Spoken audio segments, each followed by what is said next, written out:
दोस्तों Om Shanti and good evening सभी को मधुर झंकार टीम की तरफ से और ब्रह्मा कुमारी मुजफ्फरपुर की तरफ से हार्दिक स्वागत है इस मंच पे जिसका नाम है एक रूहानी मुलाकात अननोन वॉरियर्स के साथ।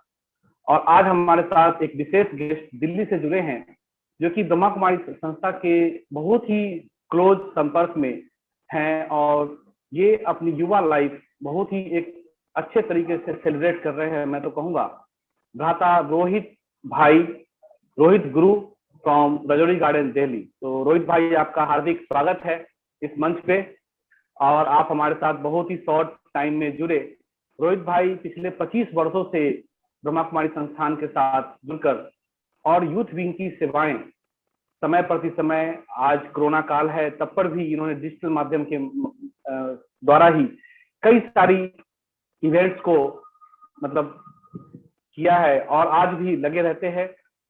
बाय प्रोफेशन रोहित भाई एक आर्किटेक्ट हैं और पिछले 18-20 वर्षों से एक सेम प्रोफेशन में कार्यरत है और इन्होंने यूथ विंग की गवर्नमेंट सेक्टर से रिलेटेड बहुत सारी सेवाएं भी इन्होंने की, जिसमें से एक NIC camp, national integration camp, जो सराहनीय सेवा रही। कई वर्षों तक इन्होंने NIC कैंप के द्वारा भारत के विभिन्न क्षेत्रों से विभिन्न वर्गों के युवाओं के लिए एक बहुत ही सुंदर वर्कशॉप कहिए, एक सेमिनार कहिए, उसको इन्होंने एक बेस्ट प्लेटफॉर्म हमारा जो ओम शांति सेंटर है वहां पे कंडक्ट करवाया और गवर्नमेंट के साथ बहुत सारी सेवाओं में संलग्न रहे। समय प्रति समय इन्होंने बहुत सारी यात्राएं भी मानव कल्याण के हित में जो है वो किया। इस यात्रा में इन्होंने बहुत ही बढ़ चढ़ कर युवाओं के लिए जो यात्रा थी उसमें पार्टिसिपेट किया।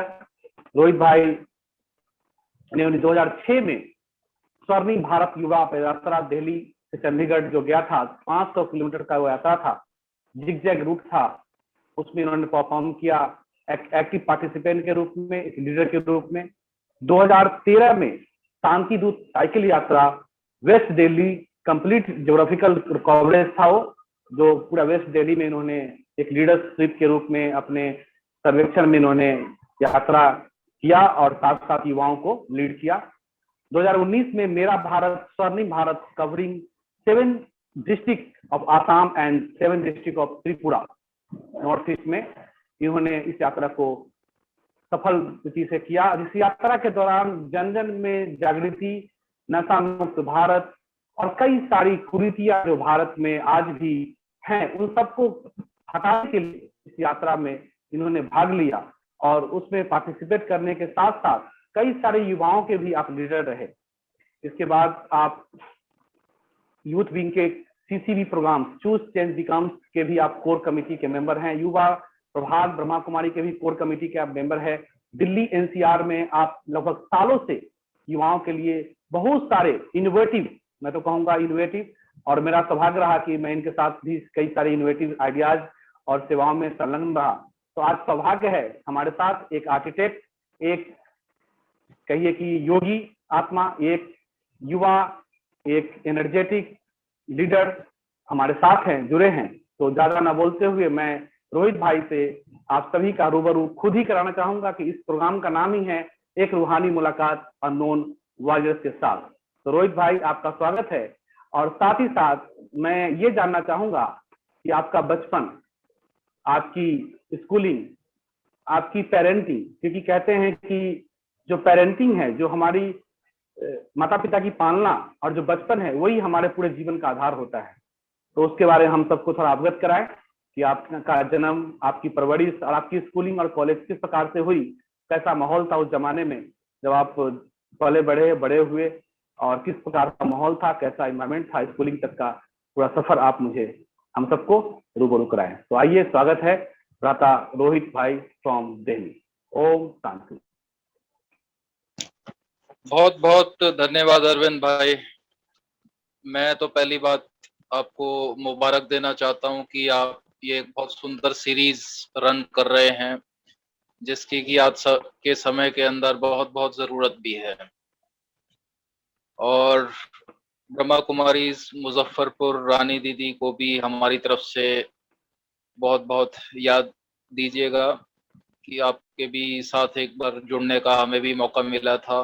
समय प्रति समय दीदी भी हमें क्लास कराती रहती हैं, तो बहुत प्रोत्साहन आपसे मिलता है। और मैं आ जाता हूँ आज के मुख्य उद्देश्य पर। जैसा कि आप मुझसे पूछ रहे थे कि मैं थोड़ा अपने बचपन के बारे में आपको बताऊं, तो मेरी एजुकेशन और मेरी सारी सस्टेनेंस दिल्ली की रही है। मेरे पेरेंट्स भी वैसे हालांकि बिलोंग तो पंजाब से करते हैं, लेकिन उनकी सर्विस दिल्ली में ही रही। वो मिनिस्ट्री ऑफ डिफेंस के अंदर मेरे ग्रैंडफादर और फादर यहाँ दिल्ली में ही अपनी सेवाएं देते रहे थे। और 1978 के अंदर, जैसे कि मेरा लौकिक जन्म का वर्ष है, तो तभी से ही एजुकेशन मेरी सारी, जैसे कि मैंने बताया, दिल्ली की ही रही है। इंग्लिश मीडियम से ही मैं पढ़ा हूँ। और पढ़ते पढ़ते एक बात मुझे धीरे धीरे अपने बारे में मैं अनुभव करता था कि हालांकि एजुकेशन हम लोग ले रहे हैं, मैं एक्चुअली शुरू शुरू में बहुत इंट्रोवर्ट हुआ करता था, जैसे कहते हो कि यानी कि बहुत ही अपने अंदर सिमटा हुआ, बहुत बाहर की दुनिया से बहुत ज्यादा ना ताल्लुक रखने वाला। शुरू शुरू में मैं कुछ ऐसा था। और मेरा कंसंट्रेशन पावर उस समय में बहुत हाई था। आप लगा लो अरविंद भाई की जब प्राइमरी क्लासेस के अंदर मैं था, मैं जिस एक पेज को पढ़ लेता था मुझे याद हो जाता था। और जब मैं उसका टेस्ट देता था मेरे 100% में स्कोर कर लिया करता था। उस दौरान ही एक बड़ी गजब की पावर मेरे साथ में थी, जो कि मुझे फिर धीरे धीरे विद दी एजुकेशन ऐसा लगने लगा कि ये पावर मैं धीरे धीरे लूज कर रहा हूँ और मुझे कैसे ना कैसे करके इसको रीगेन करना है। तो उसका कोई उस समय में साधन नहीं मिलता था। और मुझे लगता था कि यानी कि कुछ चीज तो ऐसी है जो कि लाइफ से मिस आउट हो रही है। हालांकि एजुकेशन के अंदर मैं अच्छा जा रहा हूँ। प्राइमरी सेक्शन तक मैं नंबर 1 रहता था, उसके बाद फिर थोड़ा मिडल और ऑनवर्ड्स मेरा रैंक थोड़ा सा कम होने लगा। मुझे लगता था कि मैं जितना जितना दुनिया के अंदर इन्वॉल्व हो रहा हूँ तो मेरी थोड़ी सी कंसंट्रेशन पावर लो हो रही है। मानिएगा उस दौरान टीवी भी जो था वो धीरे धीरे आप समझिए कि आ रहा था। टीवी भी कोई उस समय तो बहुत ज्यादा कॉमन नहीं होता था। मुझे याद है कि बिल्कुल बचपन के अंदर कलर टीवी भी हमारे घर पे नहीं था, ब्लैक एंड व्हाइट टीवी हुआ करता था उन दिनों में। और उस दिनों में फैशन बन रहा था कि लोग कलर टीवी लेना शुरू कर दिए थे। और घर के अंदर फिल्में इत्यादि देखना, ये तो बहुत स्ट्रिक्टनेस थी उसके ऊपर। ये नहीं कि बिल्कुल नो था, नहीं, बिल्कुल नो नहीं था। संडे की फिल्म तो देख लिया करते थे, बाकी वीडियो पर जाकर के अलग से देखें या सिनेमा पर जाकर के अलग से देखें, उसके लिए कोई हम लोगों को इतनी छुट्टी नहीं मिला करती थी। तो इसी दौरान में हम हमारी थोड़ी परवरिश हुई। और मैं समझता हूँ कि जब हम 8th या 9th में थे तब थोड़ा सा वेस्टर्न इन्फ्लुएंसेस हमारी लाइफ में आने शुरू हुए। उसी दौरान, क्योंकि जब से केबल टीवी आया वेस्टर्न इन्फ्लुएंसेस हुए, तो उसके माध्यम से थोड़ा सा वेस्ट का एक्सपोजर हमारा शुरू हुआ। और वेस्ट का थोड़ा एक्सपोजर होते होते अब जब तक कि मैं कॉलेज में आया, मेरा वेस्ट की तरफ का एक्सपोजर जो था वो काफी ज्यादा बढ़ गया। तो कुछ इस तरीके से बचपन गुजरा। और बचपन के अंदर कुछ एक अपने अलग ही टाइप के विचार होते थे। मैंने आपको बताया कि मैं इस बात से कभी बहुत ज्यादा सेटिस्फाइड नहीं था कि पढ़ाई जो है वो सब कुछ मुझे दे रही है। मुझे लगता था कि बहुत चीजें मैं मिस आउट भी कर रहा हूँ। हालांकि स्पोर्ट्स में हम लोग एक्टिव थे, डेली खेलते भी थे, नीचे पार्क हुआ करता था। और पूरी हम कई दोस्त थे, टीम बना करके फुटबॉल खेलते थे, बैडमिंटन खेलते थे, वॉलीबॉल खेलते थे। तो जिस गेम का नाम आप लीजिएगा हम सारे गेम्स खेला करते थे। तो कुछ ऐसा हमारा बचपन बीता है। और हाँ, बस ये था कि स्कूल के रहते बहुत ज्यादा कोई एक्स्ट्रा करिकुलर एक्टिविटीज में जाने का इतना अवसर नहीं मिल पाया। ज्यादा देखा नहीं क्योंकि थोड़ा स्टूडियस ज्यादा थे। ये था कि भाई पढ़ के ज्यादा नंबर ले लें, आगे बढ़ जाएं, तो थोड़ा लाइफ के अंदर सफलता मिल जाएगी। लेकिन ये थोड़ा सा विजन जो था, इसको चैलेंजेस आते ही रहे। जब तक कि मेडिटेशन नहीं सीखा, चैलेंजेस कुछ ना कुछ छोटे छोटे टाइप के आते रहे। तो इस तरह का कुछ बचपन था। बहुत बहुत धन्यवाद। आपने अपने बचपन के बारे में बताया और कैसे आपके फादर सर्विस में थे और अब दिल्ली रजौरी गार्डन जो एक पॉश एरिया में आता है आज के डेट में, दिल्ली में, वहाँ पे ही पले बढ़े, आगे बढ़े। और जैसे कि पता है हमें, आप दो भाई हैं, एक छोटे नवीन भाई हैं जो कि अ, अ, दिल्ली एनसीआर में ही सेटल हैं और आते हैं और माता पिता के साथ रहते हैं। और साथ ही साथ ब्रह्मा कुमारी के साथ आप बहुत डीपली एसोसिएट हैं। तो जी। हमें बहुत ही अंदर से क्यूरियोसिटी है कि उस जमाने में जब समय यूथ उतना मतलब इस मामले में, आध्यात्मिक मामले में और ये सब चीजों में उतना इंटरेस्ट नहीं रखते थे। और आज तो बहुत अच्छा रुझान आ गया है आध्यात्मिकता की तरफ, मेडिटेशन की बातें करते हैं, स्ट्रेस फ्री लिविंग की बातें करते हैं, स्पिरिचुअल वेल बीइंग की बातें करते हैं। हम आज आज के यूथ कॉलेज यूनिवर्सिटी में भी एक एक्स्ट्रा करिकुलम एक्टिविटी की तरह होता है, लेकिन उस जमाने में ऐसा मैं समझता हूँ कुछ भी नहीं था। और जैसा कि आपने बताया कि एक वेस्टर्न आपका झुकाव था, वेस्टर्न इंग्लिश गाने सुनना। और मुझे याद है कि आपने एक बार बताया था कि मेरे लंबे लंबे बाल हुआ करते थे, रॉक स्टाइल, और इंग्लिश मैगजीन पढ़ना, इंग्लिश नॉवेल पढ़ना, और हिंदी से उतना ताल्लुकात आपका नहीं हुआ करता था। और फिर एकाएक अचानक आध्यात्मिकता की तरफ जुड़ जाना, इस ज्ञान में आना, ये सब वो कैसे हुआ? क्योंकि हम जानना चाहेंगे कि एक वेस्टर्न गाना सुनने वाला व्यक्ति 18-20 साल का उस समय रहा होगा और किस तरह से अपनी लाइफ को सस्टेन कर रहा होगा, और एकाएक आध्यात्मिकता, और वो एक मतलब एक करंट सा लगता है सुनने के बाद। तो वो चीज बताइए कि आप ज्ञान में कैसे आए, इस ब्रह्मा कुमारी संस्था के ज्ञान के संपर्क में आप क्या, वो एक अवधारणा बनी आपकी, और क्या इंसिडेंस घटा जो कि आप इस ज्ञान में आए? तो ज्ञान में कैसे आए, थोड़ा आप हम सबको बताएं। अरविंद भाई, जैसा कि मैं बता चुका हूँ कि मन के अंदर ये था कि कुछ अपनी कंसंट्रेशन जो है मेरी लूज होती चली जा रही है।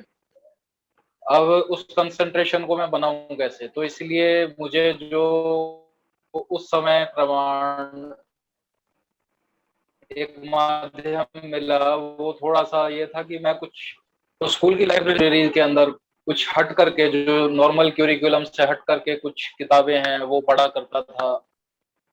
और उन दिनों में कुछ स्पेशल प्रोग्राम्स आया करते थे यूनिवर्सिटी ग्रांट्स कमीशन की ओर से, जिसके अंदर की एक प्रोग्राम हिप्नोसिस के ऊपर एक बार आया। तो जिसे कि आम भाषा में हम सम्मोहन क्रिया भी कहा करते हैं। तो सम्मोहन क्रिया का वो कार्यक्रम एक मैंने देखा, जिसके अंदर एक हिप्नोटिस्ट था और वो एक अपने क्लाइंट को हिप्नोटाइज कर रहा था। हिप्नोटाइज करते समय वो उसे कमांड देता था और वो क्लेम कर रहा था, यानी कि उस विषय को एक्सप्लेन करते हुए कि अब मैं जो कहूंगा ये मेरा क्लाइंट करेगा। और कुछ असंभव सी लगने वाली चीजें जो कि उस समय हम नहीं समझ पाते थे, वो उसने डेमोन्स्ट्रेट करके दिखाया। तो उसने क्या डेमोन्स्ट्रेट किया कि अपने क्लाइंट को कहा कि अभी तुम्हारी बॉडी बहुत हार्ड है, अपनी बॉडी को तुम बहुत हार्ड बनाओ। अब तुम्हारी बॉडी हार्ड होती जा रही है, और हार्ड होते होते उसने उसकी बॉडी पर एक बैंत मारी, गेंद। जो शिक्षक को हम देखते हैं ना अक्सर पुराने समय के शिक्षक जो बच्चों के हाथ पर मारते थे, वो उसने बैंत उसके ऊपर मारी तो वो बैंत टूट गई। और फिर उसने एक दूसरा प्रयोग उसके ऊपर किया। उसने दिखाया कि उसको वो कमांड देता है कि अब तुम्हारी बॉडी बहुत गर्म हो रही है, बहुत गर्म हो रही है। गर्म होते होते उसने उसके ऊपर कुछ पानी के छींटे डाले तो वो इवेपोरेट तक हो गए, इतनी गर्म उसकी बॉडी हो गई। तो ये देख करके मुझे लगा कि ये कुछ चीजें ऐसी हैं जो कि हमारे नॉर्मल क्यूरिकुलम से हट करके हैं, और एक स्पेशल पावर उसके क्लाइंट के अंदर आ गई है। तो ये पढ़ करके मुझे बड़ा, वो सारा प्रोग्राम देख के मुझे बड़ा हैरत लगी। तो फिर मैंने थोड़ा समझा कि कभी मुझे ये इस हिप्नोसिस के विषय को पढ़ना चाहिए। तो उन दिनों हर साल दिल्ली के अंदर एक वर्ल्ड बुक फेयर लगा करता है, आप भी दिल्ली में रहे हैं, आपको ध्यान होगा, प्रगति मैदान के अंदर लगा करता था। तो वो प्रगति मैदान का वर्ल्ड बुक फेयर, वो मैं अटेंड करने के लिए गया। तो वहां पर मुझे कुछ ऐसी किताबें देखने को मिली जिसके अंदर की कुछ हमारे देश के प्रोमिनेंट धर्म, वो युवाओं के लिए क्या क्या बातें कहते हैं, कुछ वो कलेक्शंस मैंने ली। और मुझे थोड़ा बचपन से ही वेकेशंस के अंदर दिल्ली से बाहर जाने का शौक बचपन से अच्छा खासा लग गया था। आप लगाओ कि जब मैं 10th में था, यानी ज्यादा 14-15 साल का रहा हूँगा, मैं अकेला पंजाब, हरियाणा, हिमाचल घूम के आ जाया करता था। तो उन्हीं दिनों में ही मुझे वो एक प्रैक्टिकल हिप्नोटिज्म नाम की बुक मिली, जिसके राइटर ने उस बुक के अंदर यही लिखा है कि अगर आप चाहते हो कि आप हिप्नोसिस को सक्सेसफुली कर पाओ, तो आपको इसके लिए मेडिटेशन सीखना पड़ेगा। तो 70% बुक का सार यही था, और उसी से रिलेटेड काफी सारी एक्सरसाइजेज उस बुक के अंदर थी। अब ये बुक मैंने पढ़ी तो मेरी थोड़ी क्यूरियोसिटी और जागी, और उसी ऑथर की मैंने कुछ और बुक्स भी पढ़ी जो कि मांत्रिक सिद्धियों को लेकर के थी, कुछ तांत्रिक सिद्धियों को लेकर के थी। तो मांत्रिक तांत्रिक सिद्धियां भी मैंने जब पूरी पढ़ ली, तो मुझे पढ़ करके लगा कि यानी कि लाइफ में ये होना तो चाहिए, लेकिन हम कब कर पाएंगे वो मैं जानता नहीं। और सिद्धियां बहुत ही टफ टाइप की थी अरविंद भाई, वो यानी कि हम आप जैसे लोग जो कि सर्विस कर रहे हैं, या नॉर्मल परिवारों के अंदर परिवार की पालना कर रहे हैं, सर्विस करते हुए, व्यापार करते हुए, उन सब लोगों के बस की बात नहीं थी वो सब चीजें करना। लेकिन मुझे मन के अंदर एक एजेंडा मैंने फिक्स कर लिया कि लाइफ में कभी ना कभी अवसर मिलेगा तो ये चीजें करूंगा जरूर। अब ये सब पढ़ते पढ़ते एक अलग प्रकार की मेरी भूमिका तैयार हो रही थी। एक तरफ तो मेरी भूमिका तैयार हो रही थी कि मैं टोटली वेस्टर्नाइज हो रहा था, लेकिन वेस्टर्नाइज होते होते भी दूसरी तरफ भारत की जो स्पिरिचुअलिटी है उसके अंदर भी मैं डीप इंटरेस्ट गेन करता चला गया। क्योंकि उस दौरान भारत की जो जनरल, जिसको कि लोग पसंद कर किया करते थे छोटी मोटी चीजें, उससे मैं थोड़ा सा वैरागी हो रहा था। मसलन बॉलीवुड, बॉलीवुड से मैं बिल्कुल वैरागी हो रहा था, क्योंकि मैंने इनका सारा कच्चा ये चिट्ठा पत्रा पढ़ लिया था कि ये किस तरीके से ये लोग वेस्ट को ही कॉपी कर रहे हैं। उस दौरान के चाहे वो एक्टर्स होते थे, चाहे वो म्यूजिक डायरेक्टर हुआ करते थे, तो मुझे उनके ओरिजिन्स पता पड़ जाते थे। तो मेरा बॉलीवुड से तो थोड़ा सा मैंने डिस्टेंस बना बैठा। लेकिन जब मुझे एंटरटेनमेंट की जरूरत लगती थी तो मैं हमेशा वेस्टर्न सुनता था, और वेस्टर्न मुझे काफी ओरिजिनल लगता था। आप आज भी देखिए, ज्यादातर जो सॉन्ग्स हैं वो सारे लव सॉन्ग्स होते हैं। आप अगर वेस्टर्न सॉन्ग्स को देखेंगे, कभी उनके लिरिक्स पढ़ेंगे, तो आपको पता लगेगा कि वो इशू बेस्ड सॉन्ग्स भी बहुत सारे लिखते हैं। जो लाइफ के अंदर होने वाली चीज है, हर विषय के ऊपर आपको सॉन्ग मिलेगा। स्पिरिचुअल विषयों पर मिलेगा, बिब्लिकल पर मिलेगा, जो करंट प्रॉब्लम्स वहां चल रही हैं उसके ऊपर मिलेगा, हर चीज के ऊपर। बहुत ज्यादा वाइड वैरायटी वेस्टर्न के अंदर मिलती थी, तो मैं वेस्टर्न सुनना इसलिए ज्यादा पसंद करता था। लेकिन धीरे धीरे कुछ मुझे ऐसे विजन्स आए, कुछ स्वप्न मुझे आने शुरू हुए, और आज पीछे की तरफ मुड़ के देखता हूँ तो मुझे लगता है कि भगवान कैसे ना कैसे करके मेरा पीछा ही कर रहा था। वो मुझे विजन दिखाता था, और विजन अक्सर करके क्या आते थे, बड़े इंटरेस्टिंग टाइप के विजन आते थे कि रात को सो रहा हूँ, सोते ही एक ड्रीम मुझे 6 महीने तक लगातार आया है। आपको बताऊं, 6 महीने तक लगातार मैंने क्या सीन देखा है कि मैं साइकिल पर सवार हूँ। उन दिनों में क्योंकि मेरे पास साइकिल का ही माध्यम था, साइकिल पर सवार होता था, और मेरे कुछ दोस्त होते थे, और हम लोग हिमालय के अंदर बहुत ऊंचे गए। ऊंचे जाते जाते बहुत एक अचानक ही वहां पर काली घटा आती है, और काली घटा आते ही आकाशवाणी होती है कि जो तुम अभी देख रहे हो वो सारा कुछ खत्म हो जाएगा, तुम यहाँ से भागो। अब वो आवाज मुझे सुनाई पड़ती थी, मेरे किसी दोस्त को सुनाई नहीं पड़ती थी। तो मैं थोड़ा अपनी साइकिल की स्पीड बढ़ा लिया करता था और उनसे दूर चला जाया करता था। तो ये लगभग 6 महीने तक मुझे लगातार ये विजन आता रहा, और ये धीरे धीरे ब्रेकअप भी होता चला गया। तो फिर ये एक मैं समझता हूँ कि मेरी भूमिका बन रही थी उस दौरान। फिर जब 12th पास की, तो 10th पास करते हुए, 12th पास करते हुए मैं थोड़ा सा, यानी कि मैंने रैंक लेना बंद कर दिया था। मेरा थोड़ा सा ध्यान दूसरी तरफ चीजों में ज्यादा चला गया था। और फिर उस दौरान एक ये चाहना थी कि अपने जिस विषय को मैंने चूज किया था, आर्किटेक्चर, उसका एक कोई अच्छा कॉलेज मिले। वो अच्छा कॉलेज भी मुझे मिल नहीं पाया था। तो जिस कॉलेज में फिर भी मैं आर्किटेक्चर स्टडी कर रहा था, वहां पर मुझे लगा कि अब मेरे पास थोड़ा सा टाइम है, तो मैं थोड़ी सी एक्स्ट्रा करिकुलर एक्टिविटीज शुरू करता हूँ।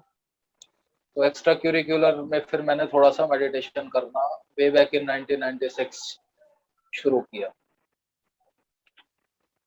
तो ये धीरे धीरे मैं कहूंगा कि एक तरह का बैकग्राउंड बनता चला गया।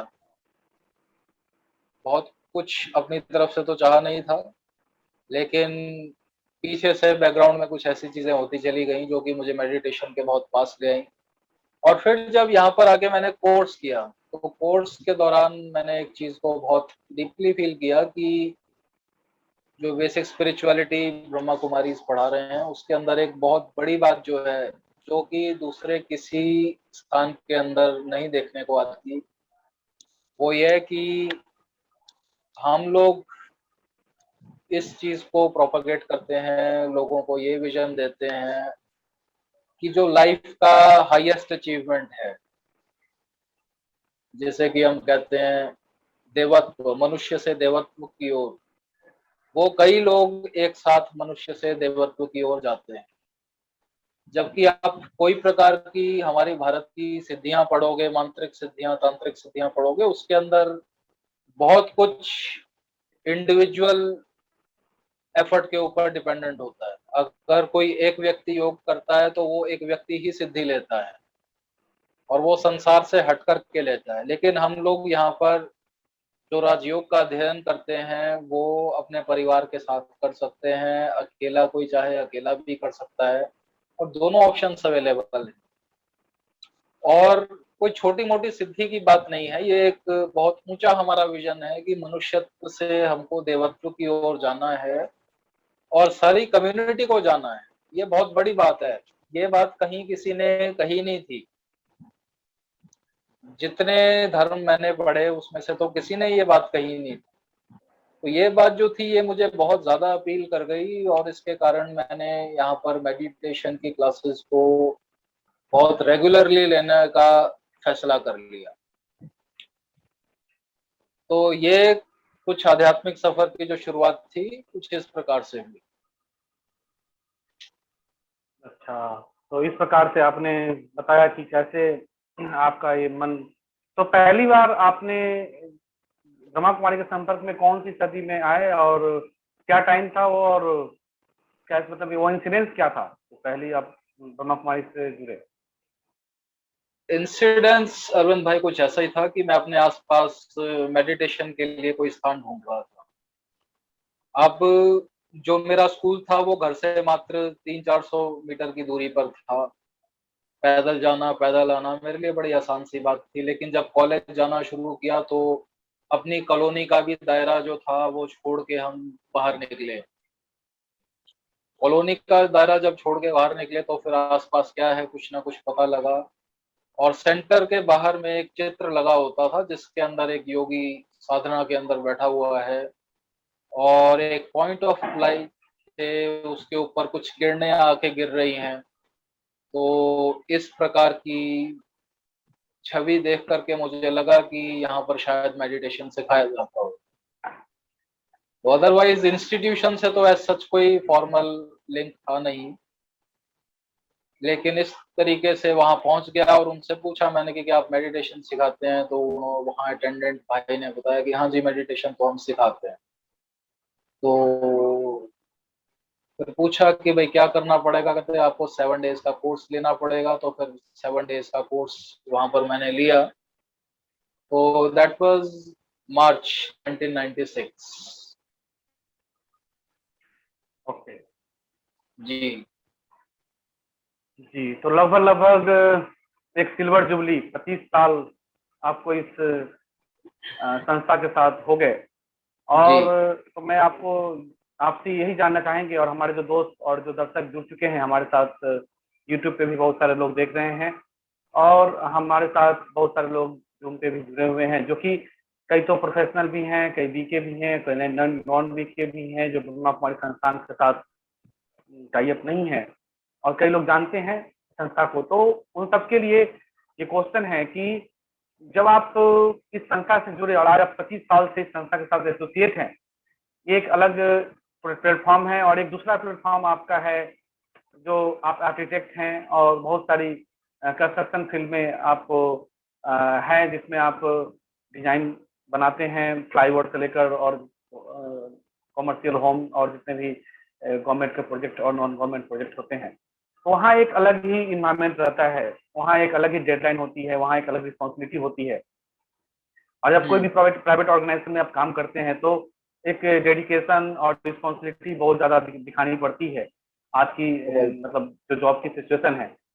तो वैसे समय में जब आप इस संस्था से जुड़े हैं और डे टू डे लाइफ और पर्सनल प्रोफेशनल लाइफ स्टाइल में आपके लाइफ में क्या चेंजेज आए, और चेंजेस कहें या फिर कहें कि क्या आपके लाइफ में पॉजिटिविटी आई, जिसके कारण आप उस लाइफ को भी अच्छे से सस्टेन कर रहे हैं, जी रहे हैं, और इस लाइफ में भी जहाँ तक मुझे पता है आप बहुत सारी रिस्पॉन्सिबिलिटी को निभाते हैं, बहुत सारी जैसे हमारी संस्था की बात जहाँ तक है ब्रह्मा कुमारी संस्था की, तो यहाँ वॉलंटियर एक तरह से वॉलंटियर देना पड़ता है अपने आप को निस्वार्थ सेवा के प्रति, और हाँ जी का पाठ बजाना पड़ता है। तो आप जी हमेशा हाँ जी के रोल में मैंने आपको देखा है। जहाँ तक मेरी बात है, मैं भी जब जॉब में था आज से 5 साल पहले, तो मैं देखता था कि आप हर एक सैटरडे संडे किसी न किसी एक्टिविटी में इन्वॉल्व है, even not Saturday Sunday, Friday Saturday Sunday भी इन्वॉल्व है। तो ये मुझे भी सरप्राइजिंग होता था, और कई सारे कुमार भाई और जो हमारे संस्था से जुड़े लोग हैं कि रोहित भाई को आप किसी भी प्लेटफॉर्म पे ब्रह्मा कुमारी में आप देखो तो वहां पे अवेलेबल है।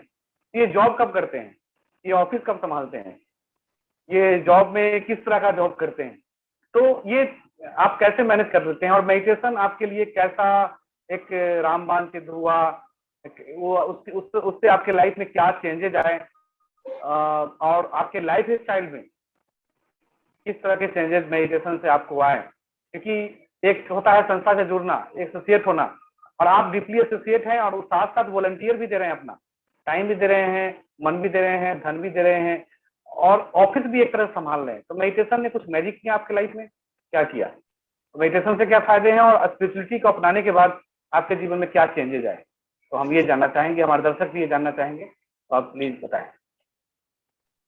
अरविंद भाई, मेरा बहुत बड़ा भाग्य यहाँ पर जो था वो ये था कि ब्रह्मा कुमारीज की जो पायनियर टीम है थी, जिन्हें हम दादियां कहते हैं, उनमें से एक आदि रतन मेरी पालना के निमित्त था, दादी रुक्मणी। तो शुरू शुरू के अंदर वो जब हमारी टीचर थी तो उन्होंने हमें बहुत खूबसूरती से गाइड किया था। उन्होंने बताया कि आपको कभी भी एक तरफ होने का नहीं सोचना है, आपको दोनों चीजें करनी है। आप जो पढ़ाई कर रहे हो वो पढ़ाई करते रहो, और पढ़ाई के अंदर अगर आपकी परफॉर्मेंस खराब होगी मतलब आपका मेडिटेशन खराब चल रहा है। तो पढ़ाई में परफॉर्मेंस खराब होने की मेरे साथ दिक्कत नहीं थी, और फिर धीरे धीरे उनकी गाइडेंस बहुत जबरदस्त रही। उन्होंने मुझे शुरू से ही बताया कि आप कोई ऑफिस भी ज्वाइन करोगे तो ऑफिस ज्वाइन करते टाइम आप बता देना अपने बॉसेस को या एम्प्लॉयर्स को कि आपका एक स्पिरिचुअल बैकग्राउंड है, आप सिंपली जॉब करने के लिए नहीं हो, आपका एक स्पिरिचुअल बैकग्राउंड है और उसके रहते आपकी कुछ ना कुछ वहाँ कमिटमेंट्स रहेंगी, आपको कुछ ना कुछ टाइम देना पड़ेगा, आप कहीं ना कहीं ट्रैवलिंग करेंगे, कहीं ना कहीं प्रोग्राम में संस्था को असिस्ट करेंगे, तो ये सारी चीजें आप पहले से ही क्लियर रखना। और ऐसा ही मैंने किया। तो अब मेरा जो बैकग्राउंड था आर्किटेक्चर का, अब आर्किटेक्ट्स के जो ऑफिसेज होते हैं, मैं आपको बताऊं कि वो कोई कॉर्पोरेट सेक्टर की तरह से नहीं हुआ करते, वो बहुत छोटे छोटे ऑफिसेज होते हैं। एक एवरेज आर्किटेक्ट ऑफिस का साइज 6 से 20 व्यक्तियों के बीच का होता है, एक एवरेज आर्किटेक्ट ऑफिस का साइज। तो वहां पर सब चीजें यानी कि हम लोगों को करके बहुत डेडलाइंस तो मीट करनी पड़ती ही हैं, तो वो तो सब अपनी जगह है, लेकिन मेडिटेशन का थोड़ा सा हम लोग अभ्यास करते हैं तो क्या होता है कि हम लोगों की कंसंट्रेशन पावर नेचुरली अच्छी होती है। और काम कुछ ऐसे नेचर का है जैसे कि आप समझो कि एक बिल्डिंग है, वो शुरू होगी तो कम से कम 1 से 1.5 साल के बीच में उसकी कंस्ट्रक्शन का समय होता है, तो उससे रिलेटेड ही जो ड्राइंग्स होनी है वो हमको तैयार करनी पड़ती हैं। तो एक architect on an average 3 4 5 project संभाला करता है। तो मेरे पास भी शुरू शुरू के अंदर इसी इतना ही काम था, बल्कि इससे थोड़ा कम ही था, क्योंकि नए जॉइनर्स को तो इतना कभी ज्यादा दिया भी नहीं जाता है। तो उसी को ही मैं संभालते संभालते आगे बढ़ रहा था, तो शुरू शुरू की जो गाड़ी थी वो बिल्कुल सही ट्रैक पर चलनी शुरू हो गई। और क्योंकि मैंने बॉस को बता दिया था तो उन्होंने भी एग्री कर लिया कि ठीक है, आप को जिस चीज के लिए छुट्टी लेनी लगती है आप लीजिए। तो शुरू के 5 साल के अंदर मैंने 3 ऐसी छोटी छोटी ऑर्गेनाइजेशंस ज्वाइन करी जिसके अंदर 2 3 4 व्यक्तियों का ही ज्यादा ज्यादा स्टाफ था। इससे बड़ी ऑर्गेनाइजेशन जो थी, यानी कि वो from career point of view भी ये कोई प्रेफर नहीं करता था कि आप कभी सीधे किसी बड़ी ऑर्गेनाइजेशन को ज्वाइन कर लो। बड़ी ऑर्गेनाइजेशन मैंने सन 2003 के बाद ज्वाइन की, जिसके अंदर की तब उस समय 20 25 लोग हुआ करते थे।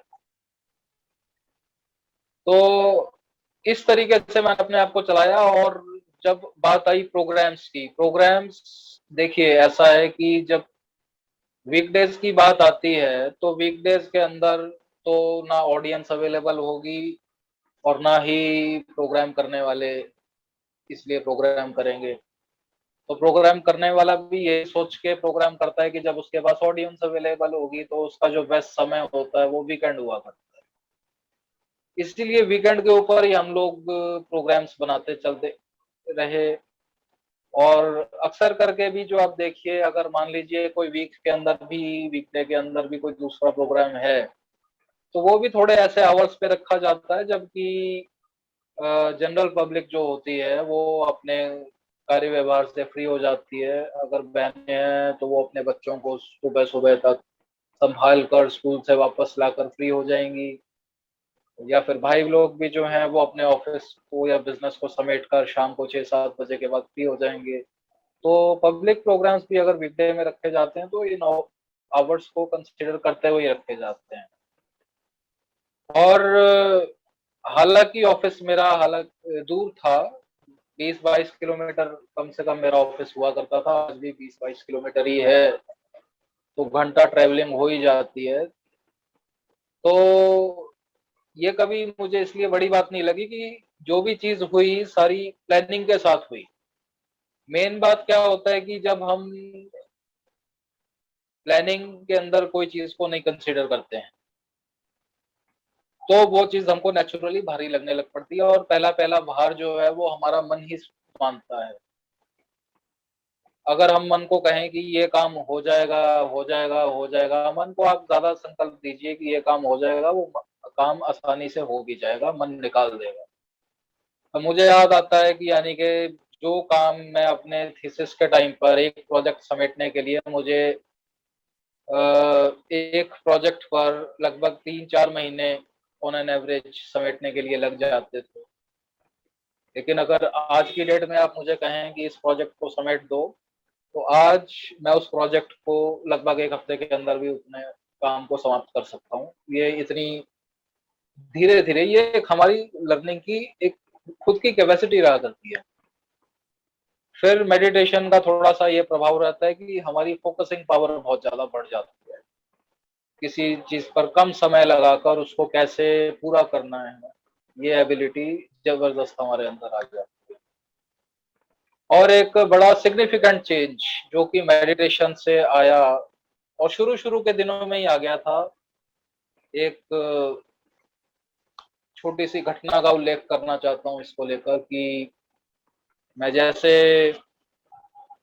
मेडिटेशन सीखने गया उस दौरान, जैसे कि आपने पहले भी बताया दर्शकों को, कि मेरे बहुत बड़े-बड़े बाल हुआ करते थे और मैं बिल्कुल वेस्टर्न तरीके से चलता था और मैं जोन-सी पैंट भी पहनता था, आपको बताऊँ मज़े की बात कि मैं उसको 2-2 महीने तक धोया भी नहीं करता था। और बिल्कुल ऐसा सोच थी कि जब तक उसको टच करने पर वो ऐसे वो चिप-चिप ना करे वो, तब तक वो मेरी संतुष्टि नहीं होती थी। बहुत ही गंदे कपड़े पहनना, ये वो करना, ये सारा उस दौरान के हमारे लाइफ़स्टाइल हुआ करती थी। तो बहुत आक्रामक भी था मैं, मुझे लगता था कि जो हमारा एजुकेशन सिस्टम है वो करप्टेड है, इसीलिए मैं किसी न किसी एजुकेशन मिनिस्टर का लाइफ में सर ज़रूर फोड़ूँगा, एक ये मन के अंदर ठान के रखा हुआ था मैंने। लेकिन मुझे ये नहीं पता था कि मेडिटेशन के द्वारा मैं एजुकेशन को बहुत कितने अच्छे तरीके से इन्फ्लुएंस कर सकता हूँ। और यहाँ पर आने के बाद इन्फ्लुएंसेस बिल्कुल ही चेंज हो गए। एक घटना जो मैं सुनाना चाह रहा था वो ये कि जब मुझे यहाँ पर आए लगभग 2-1 महीने हुए ही थे, एक सफ़ेद पोशाक के अंदर ही व्यक्ति होता था जो कि हमारे सेवा केंद्र पर आता था, वो थोड़ा-सा मेरी लुक्स को देख कर के चिढ़ता-सा था। हालाँकि टीचर्स ने मुझे कभी ऑब्जेक्ट नहीं किया, मैं जैसा था मुझे स्वीकार करके वो चलते रहे, मुझे चलाते रहे। वो थोड़ा-सा मुझसे चिढ़ता था और एक दिन उसको पता नहीं क्या सूझी, उसने आकर के अपनी एल्बो ऐसे मेरे छाती के अंदर पंच कर दी। और जैसे ही उसने पंच की, अब इससे पहले कि मैं उसके सर के 2 टुकड़े करने की सोचता, मैं वंडर खाता हूँ कि उस दौरान मेरे आगे एक ऑरा बन गया, एक शांति का ऑरा मेरे आगे बन गया। उसी घड़ी उस टच करने के बाद शायद मैंने अपनी आँख की पोज़ीशन भी चेंज नहीं की थी। वो ऑरा मेरे आगे बनता है, जो मुझे बिल्कुल स्पष्ट कहता है कि अभी तुम इसको कुछ मत करना, तुम इसको अभी कुछ मत कहना, कुछ मत करना। और उस ऑरा का करंट मैं एन्जॉय कर रहा था उस घड़ी में। और मुझे उससे लगा कि ये यहाँ पर कुछ एक्स्ट्रा पावर है जो काम कर रही है। ये किसी दूसरी जगह पर तो होता नहीं है। लोगों से लड़ाइयाँ करनी है, इससे पहले मैं कर चुका था, कई तरीके की लड़ाइयाँ कर चुका था। लेकिन उस घड़ी जैसे कि वो मेरा पेशेंस का पहला लेसन शुरू हो गया था। और फिर 1 दिन, 2 दिन के बाद मैं थोड़ा जब उस होरा से बाहर सा आ गया, पहले तो उसने तो it was just like a stunner उस टाइम पे। लेकिन वो जब स्टनर पूरा हुआ तो मुझे थोड़ा-सा लगा कि नहीं अभी तो थोड़ा मुझे इसकी छानबीन करनी चाहिए कि इस व्यक्ति के साथ क्या प्रॉब्लम है। तो वहाँ पर अटेंड करने वाले हमारे एक भाई थे, तो उससे मैंने पूछा कि वो इस भाई को क्या कुछ प्रॉब्लम है?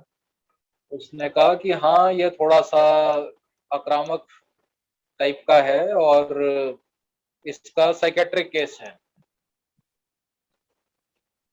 तो ये सुनकर तो फिर मुझे थोड़ा चैन आया। मैंने कहा कि अगर इसका सचमुच साइकियाट्रिक केस है और अगर मैं इसके सर के 2 टुकड़े करता, तो ये उस टाइम का इनजस्टिस होता।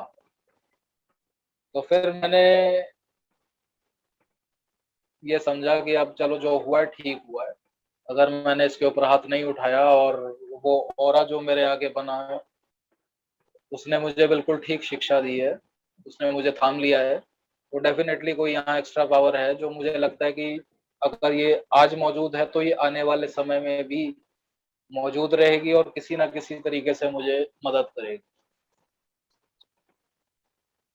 और फिर वो जो ऑरा मुझे फील हुआ वो फिर मुझे मेडिटेशन के अंदर बैठने के बाद अनेकों बार रेगुलरली फील होना शुरू हो गया। रेगुलरली यानी कि बहुत ज्यादा समय के लिए नहीं होता था, लेकिन कुछ घड़ियों के लिए होता था, लेकिन फील हुआ। तो ये उसका बार बार फील होना, ये जैसे कि मेरे सस्टेनेंस का एक वो बन गया। इस चीज ने मुझे एक ट्रैक दे दिया। बहुत बहुत धन्यवाद, तहे दिल से शुक्रिया। रोहित भाई को आप सुन रहे हैं, एक रूहानी मुलाकात अननोन वॉरियर्स के साथ।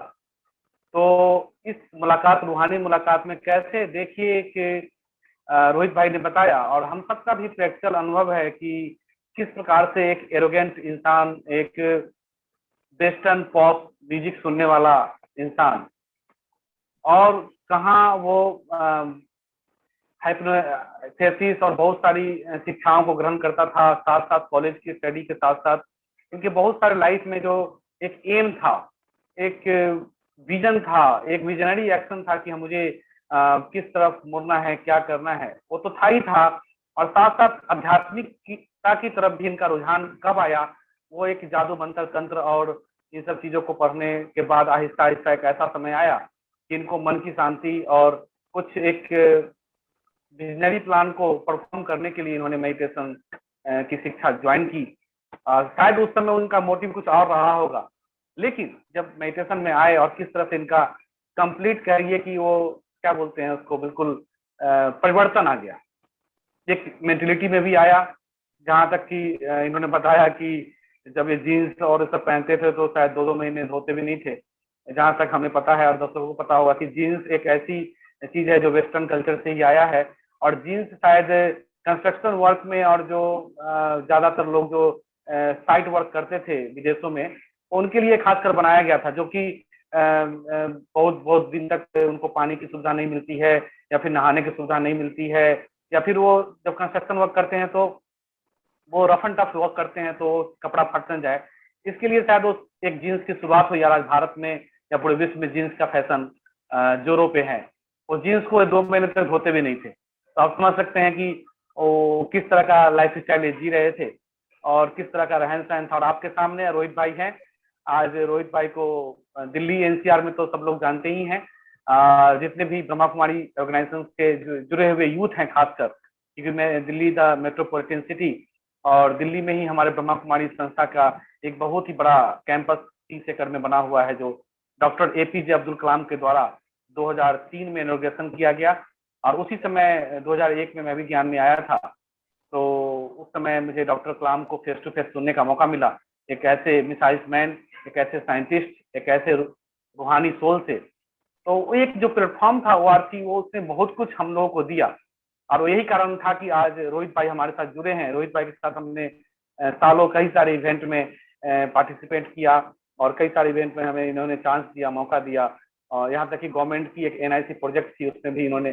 तो रोहित भाई, आपने अपनी थोड़ा सेवाओं के बारे में, यूथ विंग की सेवाएं हैं जो आप अभी परफॉर्म करते हैं डे टू डे लाइफ में, उसके बारे में भी हम सबको थोड़ा बताएं कि किस प्रकार से ब्रह्मा कुमारी के यूथ को आप मोटिवेट करने की, किन किन प्रोजेक्टों में आपने पीछे सेवा की है और किन किन प्रोजेक्ट को लेकर अभी पाइपलाइन में कुछ प्रोजेक्ट हैं। क्योंकि अभी 2 साल से तो पूरा विश्व जो है एक अलग ही मोड़ पे चला गया, जब ये क्या बोलते हैं, कोरोना काल ने बहुत कुछ चेंज कर दिया है लोगों के मेंटेलिटी को, चाहे ब्रह्मा कुमारी संस्था हो, चाहे दुनिया की बहुत सारी संस्थाएं हों।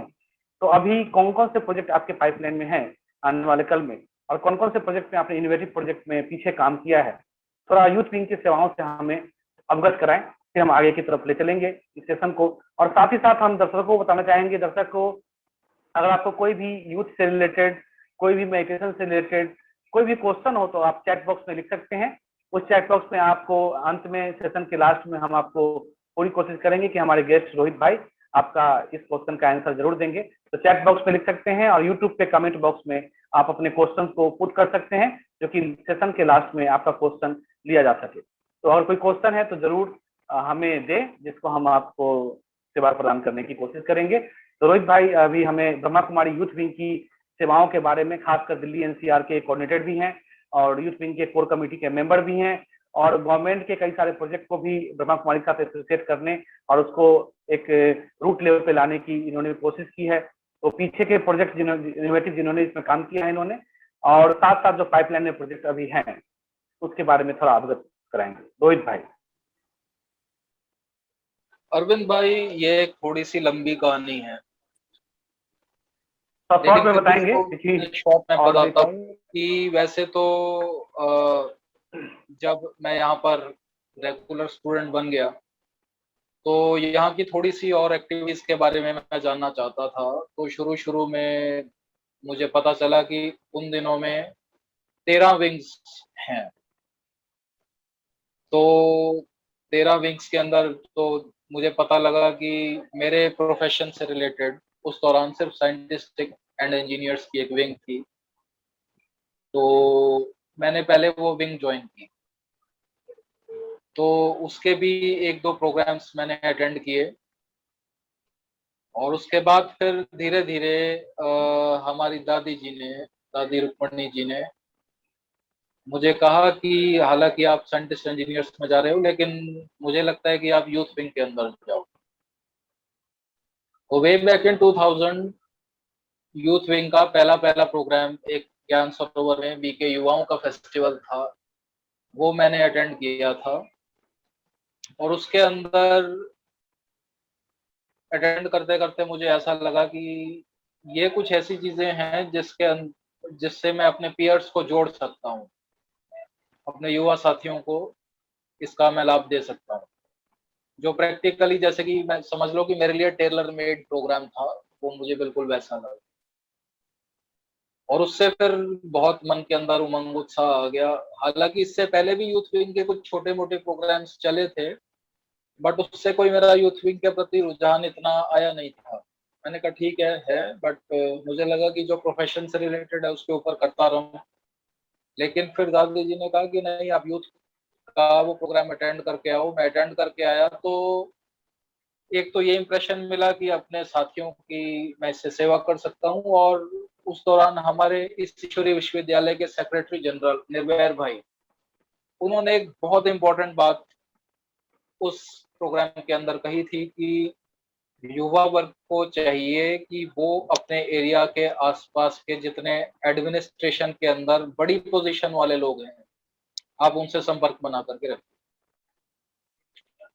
ये मुझे बड़ी इंपॉर्टेंट बात लगी।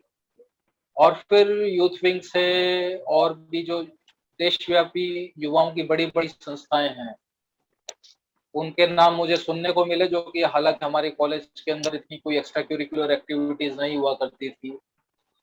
तो वो मैंने उन लोगों को अप्रोच किया निर्वैर भाई की गाइडलाइंस के अनुसार। तो देखने में आया कि वो उनसे मैं जब अप्रोच करके इंटरेक्ट करके कुछ ना कुछ उनका लिटरेचर लेता था, लिटरेचर ले जाके मैंने बड़ों को दिखा दिया। हमारे मेहता जी राजौरी गार्डन में हैं, उनको मैंने दिखाया। तो उनका विचार चला कि आप जिनसे लेकर के आए हो एक बार उनको सेंटर लेके आओ, कोशिश करो सेंटर लेके आओ। तो उनमें से एक भाई ऐसे थे जो कि तैयार हो गए सेंटर आने को, क्योंकि ऑफिस और उनके घर के मिडवे पर हमारा सेंटर पड़ता था। तो उन्होंने हमको गाइड किया कि आप नेशनल इंटीग्रेशन कैंप शुरू कीजिए,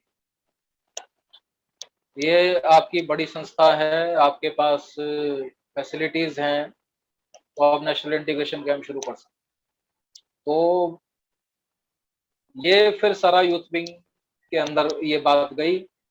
अब हालांकि इस सारे प्रोग्राम को किस तरीके से हुआ, मैं इसका पार्ट नहीं था, लेकिन एक इनिशियल लिंक के अंदर मैं सिर्फ इतना सा रोल निभाया था, जिसका फल ये हुआ कि यूथ विंग के सन 2001-2004 के जितने प्रोग्राम्स थे, national integration camps, 8 national integration camps हमारे देश के अलग अलग राजधानियों में हुए। और उसके बाद जो ओआरसी का भी जो पहला प्रोग्राम था, वो एक नेशनल इंटीग्रेशन कैंप ही था। उसका ग्रैंड फिनाले था। और मुझे आज भी याद है कि उस समय के यूथ सेक्रेटरी और जस्टिस रंगनाथ मिश्र, ये दो बड़ी हस्तियां उस दौरान, जबकि ओआरसी की ट्रेनिंग सेंटर की दीवारों पर प्लास्टर ही था, पुताई भी नहीं हुई थी, की पुताई भी नहीं हुई थी, उस दौरान में आकर के वो उस एक हफ्ते के कैंप का उद्घाटन करके गए थे। तो ऐसा था। फिर धीरे धीरे ओआरसी के प्रति हमारा जो एक डिवाइन विजन जो भगवान की तरफ से आया, वो यही था कि इस स्थान को आपको युवाओं के विकास के लिए, एजुकेटर्स के विकास के लिए और बिजनेसमैन के विकास के लिए इस्तेमाल करना। तो अब देखिए कि आप अगर टीचर्स को एजुकेट करते हैं तो बेनिफिशियरी कौन होता है? बेनिफिशियरी उसका यूथ होता है। फिर अगेन आप अगर बिजनेस हाउसेस को, कॉरपोरेट सेक्टर को अप्रोच करते हैं तो वो ट्रेनिंग देने के लिए किसको भेजते हैं? वो भी युवाओं को ट्रेनिंग देने के लिए वहां भेजते हैं। तो वहां के आसपास के एरियाज में ओआरसी ने बहुत इस प्रकार की सेवाएं शुरू की। और कॉरपोरेट सेक्टर में मैं समझता हूँ कि ओआरसी के संपर्क में आज के समय में 500 से भी ज्यादा कंपनीज हैं जहां पर वो रेगुलरली अपने programmes off and on conduct करते रहते हैं।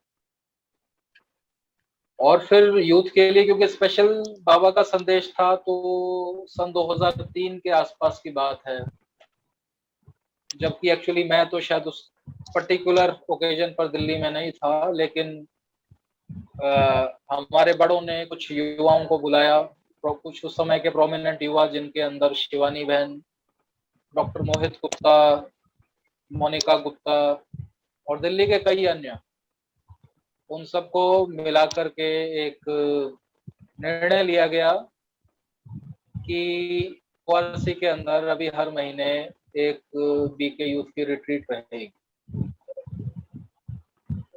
तो ये मार्च 2003 के आसपास की बात है अरविंद भाई, जितना मुझे ध्यान पड़ रहा है। तो उस समय शिवानी बहन का, मोहित भाई का कहीं किसी को कोई जानकारी नहीं थी। उस समय ना हमारे चैनल्स थे, ना इंटरनेट होता था, कुछ भी ये सब चीजें नहीं हुआ। तो कुछ समय तक हम लोग एक अच्छी टीम में थे, हम लोग प्रोग्राम्स करते थे, छोटे छोटे सेमिनार्स करते थे। फिर शिवानी बहन ट्रेनिंग एंड मीडिया सर्विसेज की तरफ चली गई। डॉक्टर मोहित भाई धीरे धीरे ग्रो करते हुए मेडिकल विंग की सेवाओं की तरफ चले गए और यूथ के लिए बच गए रोहित भाई और अनसुया बहन। तो सन 2005 के अंदर हम लोग को जब ये विजन पता पड़ा, तो एक चीज हम लोगों ने शुरू से अपने माइंड के अंदर रखी कि बाबा जैसे कहते हैं अपनी वाणियों के अंदर कि आप जिसकी भी सर्विसेज करते हो आप उसकी पीठ जरूर करो। तो हम लोग इसलिए सभी पार्टिसिपेंट्स का बकायदा रजिस्ट्रेशन लिया करते थे। और उन दिनों में सिर्फ एसएमएस एक साधन होता था, एसएमएस और फोन कॉल, जिसके द्वारा हम लोग सबको संपर्क किया करते थे। और उसका डेटाबेस हमारे पास शुरू से ही तैयार रहा है। तो जितने भी मंथली प्रोग्राम्स हुए उसके अंदर हमने इन सब चीजों का निरंतर प्रयोग किया और दिल्ली के ग्रुप को हम लोग बढ़ाते चले गए, मंथली बीके यूथ रिट्रीट्स करते हुए। फिर धीरे धीरे कुछ ऐसा हुआ कि मेरा कुछ एक्सपोजर इंटरनेशनल यूथ फोरम की तरफ से हुआ। तो वहां पर मैंने देखा कि बहुत इनोवेटिव एक्टिविटीज रहती हैं और इंटरेक्शन ओरिएंटेड बहुत ज्यादा अच्छा वो लोग कराते हैं।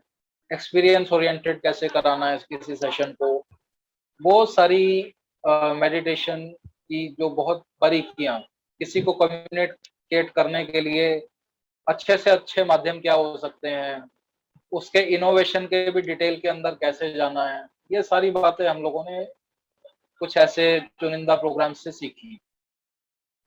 और जो चीज सीखते चले गए उसको हम लोग इम्प्लीमेंट करते चले गए। तो इसमें कभी कोई टीम मेंबर एक्टिवेट हो जाता, कभी कोई टीम मेंबर उस बहाने एक्टिवेट हो जाता। तो इस तरीके से प्रोग्राम्स जो थे वो हमारे वृद्धि को पाते चले गए, उनकी वैरायटी भी बढ़ती चली गई। और पहले हम लोग जैसे कि सिर्फ बीके यूथ के लिए कर रहे होते थे, फिर उसके बाद नॉन बीके यूथ के लिए हम लोगों ने सेमिनार्स करने शुरू किए। फिर अचानक ही 2007 के आगे हम लोगों ने डेडिकेटेड नेशनल इंटीग्रेशन कैंप्स जो थे वो ओआरसी के अंदर हम लोगों ने करने शुरू किए, और अभी तक मैं समझता हूँ कि हम लोग 50-60 कैंप मात्र ओआरसी के अंदर ही कर चुके हैं। फिर गवर्नमेंट से एक और प्रोग्राम मिला टीनेजर्स के लिए, लाइफ स्किल्स एजुकेशन कैंप, वो भी हमने कुछ ओआरसी में किए, और भारत के भी मैं समझता हूँ कि 200-250 से ज्यादा स्थानों पर यूथ विंग की तरफ से नेशनली ये ऑर्गेनाइज किया गया। तो ये कुछ बहुत ही रिमार्केबल सक्सेस था जो कि हमको धीरे धीरे मिलता चला गया, जिससे कि गवर्नमेंट ऑफ इंडिया ने भी हमारी इस ईश्वरीय विश्वविद्यालय को काफी समझना शुरू किया और हमें बहुत सारे प्रोजेक्ट दिए। और अभी थोड़ा सा क्योंकि कोरोना काल आ गया है तो अभी हम लोग बहुत ही आत्मनिर्भर अब होते चले जा रहे हैं, क्योंकि अभी अगला आप गवर्नमेंट का भी रुझान देखेंगे किस तरफ है कि आत्मनिर्भर बने। तो हम लोग भी अभी कोविड टाइम्स के अंदर ये देख रहे हैं कि काफी करके चीजें सारी ऑनलाइन चली गई हैं, लोग ऑनलाइन ही जुड़ रहे हैं, ऑनलाइन ही सब कुछ सुनना देखना पसंद कर रहे हैं।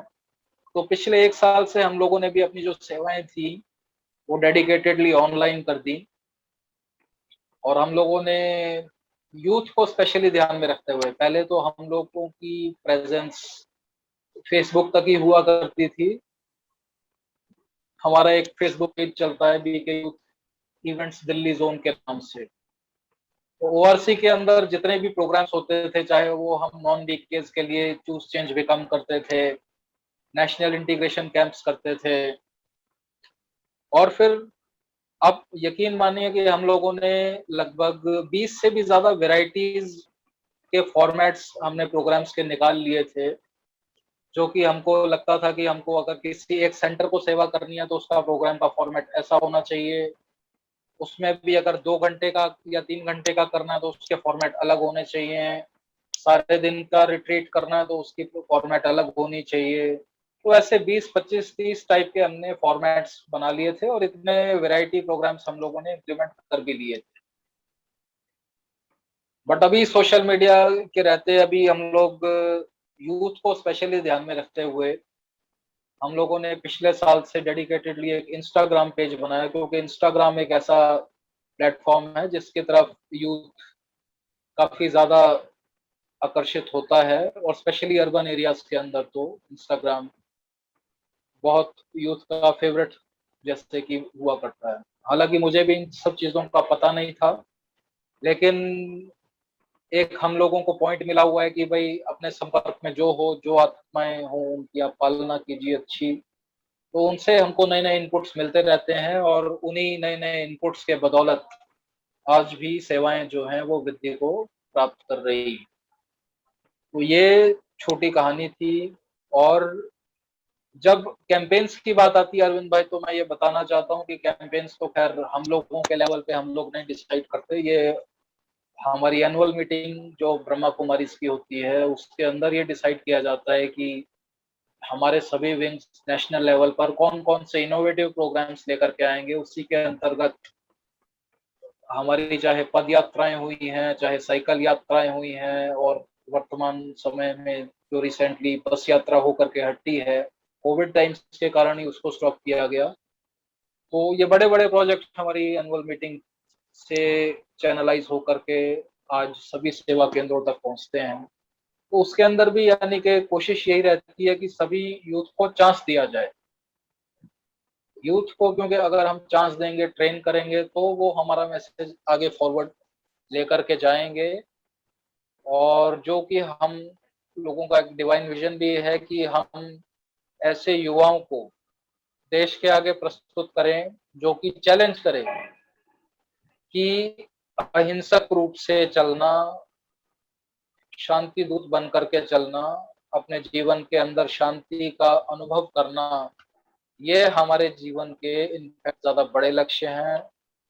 और मेडिटेशन एकमात्र ऐसा साधन है जिसके द्वारा हम ऐसा कर पाएंगे। ओके, तो सभी दर्शकों ने सुना कि किस प्रकार से Brahma Kumari youth wing Delhi NCR के अंदर कई सारी एक्टिविटी, कई सारी पोर्टफोलियो प्रोजेक्ट को लेकर, एक समझिए कि 4 डायमेंशन प्रोजेक्ट को लेकर रोहित भाई और अंशिया बहन के तत्वाधान में बहुत सारे प्रोग्राम पीछे हुए हैं। और एक डिजिटली इन्होंने गाना सिंगिंग का एक कंपटीशन रखा था एशिया लेवल पे, जिसमें बहुत सारे पार्टिसिपेंट ने अलग अलग देशों से ही भाग लिया था। पेंटिंग कंपटीशन जहाँ तक मुझे याद है इन्होंने रखा। तो कुछ ना कुछ एक्टिविटी चलती रहती है। और खासकर रोहित भाई युवा प्रभात के लिए बहुत सारी सेवाओं को मतलब लॉन्च करते हैं, और साथ साथ उनकी पूरी टीम में हम सब भी आ जाते हैं। तो ये पूरे जोशो उमंग उत्साह से ये सब सारा कारोबार करते हैं। तो क्योंकि रोहित भाई हम सब यूथ हैं, और कहते हैं कि आज का युवा कल का भारत, और आज युवाओं की जो हालात हैं, जो सिचुएशन है, जो सर्कमस्टांसेस है, उससे चलो फिनेंशियल ग्रोथ तो बहुत हद तक इम्पैक्ट हुआ है। साथ ही साथ एक जॉबलेस, एक समझिए कि जैसे कि हम सबको पता है कि पहले अगर 100 में 20 बेरोजगार थे, तो आज के डेट में 100 में 40-50 युवा जो हैं बेरोजगारी की जो है सबको झेल रहे हैं। साथ ही साथ एक डिप्रेशन और टेंशन का माहौल देखने को मिलता है। आज के डेट में जब हम लोग कभी ज्ञान में आए थे, तो 1-2 युवा शायद ब्रह्मा कुमारी सेंटर में दिखते होते थे, तो हम लोग खोजते थे कि कोई युवा तो नहीं जुड़ा हुआ है हमारे संस्था से। और हम क्योंकि बूढ़ी माताएं, बूढ़े बुजुर्ग ही उस समय आया करते थे। और आज के डेट में तो युवाओं का एक बहुत बड़ा रेल और ट्रेल है ब्रह्मा कुमारी के साथ। बहुत सारी युवाएं भी एसोसिएट हैं, चाहे वो बॉलीवुड हो, हॉलीवुड हो, चाहे वो हमारे भारत के विभिन्न क्षेत्र के सेना से जुड़े हुए हमारे अधिकारी हों, या फिर भारत के अलग अलग वर्ग से लोग, युवाएं खासकर बहुत ही एक्टिवली पार्टिसिपेट करते हैं हर तरह की प्रोग्राम्स में। लेकिन जो देश की युवाओं की हालत है, एक जॉबलेस भारत जो है उस तरफ बढ़ रहा है, एक डिप्रेशन जैसी माहौल है, एक कई लोग, कई सारे केसेस हमारे यहाँ आते हैं, आप सब अवगत होंगे, सुसाइड केसेस आते हैं, कमिटेड टू सुसाइड, डिप्रेशन।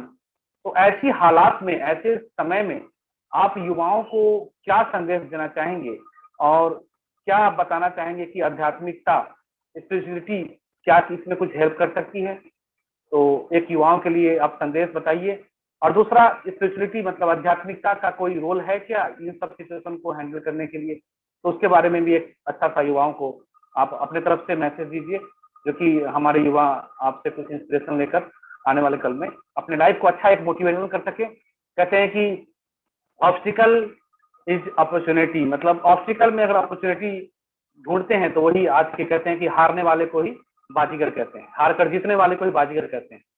तो ऐसे सिचुएशन में जब युवाएं इस तरह की डायलेमा में हैं, इस तरह की टेंशन डिप्रेशन वाली लाइफ को जी रहे हैं, जीना नहीं चाहते हैं लेकिन जी रहे हैं, उनकी मोटिवेशन कुछ और है आज के डेट में, तो उस मोटिवेशन को चेंज करके कुछ मोटिवेशन हम आध्यात्मिकता से उनको दे सकते हैं। और क्या ये इसमें खरा उतरेगा तो कल का भारत भविष्य हमारा सुंदर बने। तो युवाओं के लिए प्लीज कुछ संदेश आप अपने तरफ से देना चाहें तो प्लीज।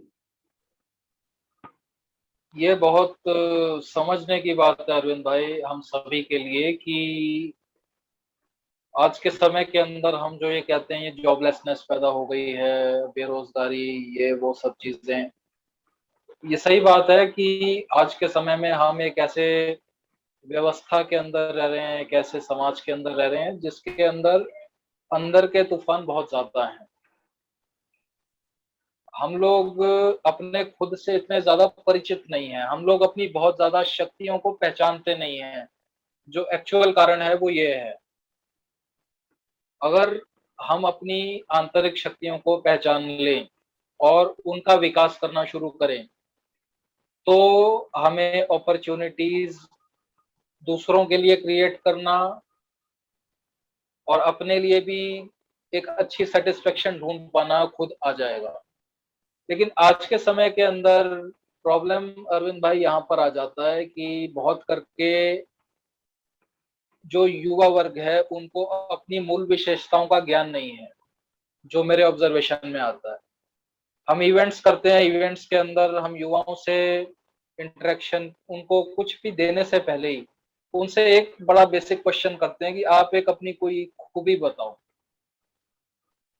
उस खूबी बताने के अंदर 80% से ज्यादा यूथ हम देखते हैं आज के समय में मूक है, उसको पता नहीं है। मैं इस मामले के अंदर थोड़ा सा लकी रहा कि मुझे लग गया कि कुछ ड्राइंग विजुअलाइजेशन से रिलेटेड अगर मैं कुछ करूंगा तो वो मुझे सक्सेस उस फील्ड के अंदर मिल जाएगा। और धीरे धीरे मुझे जैसे संसार का एक्सपोजर हुआ तो मैंने उससे रिलेटेड ही कोर्स आर्किटेक्चर का चूज कर लिया, जो कि आज भी मेरी स्ट्रेंथ बना हुआ है और मुझे सस्टेन कर रहा है। फिर जब बात आई कि दूसरों को अपॉर्चुनिटीज देना, दूसरों को भी सस्टेन करना, एक अच्छी टीम बिल्ड करना, वो सारी चीजें मैं युवा प्रभाग के माध्यम से आज के समय के अंदर कर पा रहा हूँ। लेकिन ये ऐसा नहीं है कि ये एबिलिटीज कोई सिर्फ आज मेरे अंदर ही है, ये एबिलिटीज सुषुप्त रूप के अंदर हम सभी के अंदर मौजूद होती हैं। लेकिन इनको आइडेंटिफाई करना, इनको एक्सपीरियंस करना, इसके लिए थोड़ा सा हमको टाइम निकाल करके, अपने लिए टाइम निकाल करके मेडिटेशन के लिए थोड़ा देना पड़ता है। क्योंकि मेडिटेशन एक ऐसा माध्यम है कि जब एक्चुअली हम अपने आप को कुछ समय के लिए शांत करते हैं, कुछ समय की जो शांति है वो हमारे अंदर तक जो चीज भरी हुई है, जो हमारे अंदर बैठी हुई है, उस चीज को हमारे मानस पटल तक लेकर के आती है। ये शांति की वर्किंग का बड़ा मूलभूत सिद्धांत है, सभी के साथ ये काम करता है। लेकिन हम लोग क्या करते हैं, हम लोग जो गलती कर बैठते हैं वो ये कर बैठते हैं कि शांति को ना चूज करके हम लोग टर्बुलेंस चूज ज्यादा कर रहे हैं आज के समय। बहुत ज्यादा सोशल मीडिया पर फोकस्ड हो जाना, या फिर बहुत ज्यादा मूवीज के ऊपर या गेमिंग के ऊपर, कुछ अपने लिए क्रिएटिव करना, उसके लिए कोई ऐसी चीज भी है, ये एक ऐसी फील्ड भी है, ये लोगों के आगे ओपन नहीं है। उसी को ओपन करने की हम लोग कोशिश करते हैं, लोगों को हम गाइड करते हैं। तो आप जब अपने आप से परिचय जान लेंगे तो इसी के अंदर अब भगवान जो है, हम कहते हैं कि भाई कुछ तो हो, भगवान हमारी मदद करे। भगवान मदद करने के लिए 24 घंटे आपके सामने है। भगवान ने, हमने तो यहाँ तक एक्सपीरियंस किया है कि भगवान ने मदद करनी होगी, वो नींद के अंदर भी आपकी मदद करेगा। भगवान ने आपकी मदद करनी होगी, बिल्कुल ऐसी परिस्थिति जबकि कोई और मदद नहीं करने वाला होगा तब भी भगवान मदद करेगा। लेकिन भगवान के मदद करने के कुछ तरीके हैं, और वो तरीके क्या हैं? वो तरीके हैं कि वो आपके मानस पटल को संभालता है, आपके विचारधारा को सही केंद्रित रखता है, आपको सही टाइम पर सही डिसीजन लेना, कितने समय के लिए कितनी एनर्जी किस काम को देने की जरूरत है, उसकी समझ आपको देना, उसकी प्रैक्टिस के अंदर आपको लेकर के आना, ये भगवान की डायरेक्ट मदद होती है। और कभी कभी हमने तो इतना एक्सपीरियंस कर रखा है कि आप कोई गलती करने जा रहे हैं, गलती करने से पहले ही एक आपको विचार आता है कि नहीं, ये काम करने से पहले ये काम सही हो जाए, इसके लिए मैं इसका पहले एक ये टेस्टिंग पॉइंट, इसका ये मैं चेक करके देख लूं। तो भगवान की मदद कदम कदम पर है। लेकिन बड़ी विडंबना की बात यह है कि भगवान भगवान का तोता रटन समाज में सब तरफ है। उस तोता रटन को होते हुए भी हम लोग, लेकिन क्या है कि इसीलिए हमने उसको साइडलाइन कर दिया है। क्योंकि जो भगवान का नाम लेता है, देखने में आता है कि उसके चरित्र खराब हैं, तो आज का युवा वर्ग उस खराब चरित्र को अपने मानस पटल पर पहले स्थान दे देता है, और भगवान के ऊपर जो फेथ रखना चाहिए वो उसको नहीं रख पाता है। उसमें समाज का भी, मैं कहूंगा कि ये कलेक्टिव जिम्मेदारी बन जाती है। लेकिन हर चीज के लिए हम समाज को नहीं दोष दे सकते हैं ब्रदर। हमको दोष तो अल्टीमेटली अपने आप को ही देना पड़ेगा, क्योंकि उसका फल खाने वाले तो पहली पहली बात हम है। अपने गलत डिसीजन का फल हम खुद ही खाएंगे, इसलिए दूसरे को दोष ना दें।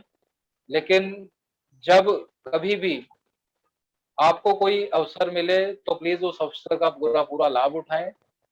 सबके लिए मैं यही कहूंगा कि जब जागो तो सवेरा। जब जागो तो सवेरा। तो और एक और भी बहुत ही फेमस कहावत है और ये सच्चाई भी है कि भगवान भी उसी का हेल्प करते हैं जो स्वयं हाँ, अपना गॉड हेल्प हेल्प खुद दोज हु करता है। Help themselves. और जी। हेल्प के लिए और भी डिटेल में कहा गया है कि हिम्मत का एक कदम तुम बढ़ाओ, मदद के 1000 कदम मैं बढ़ाऊंगा। मैं ये बताऊँ, भगवान का प्रॉमिस है। प्रॉमिस है।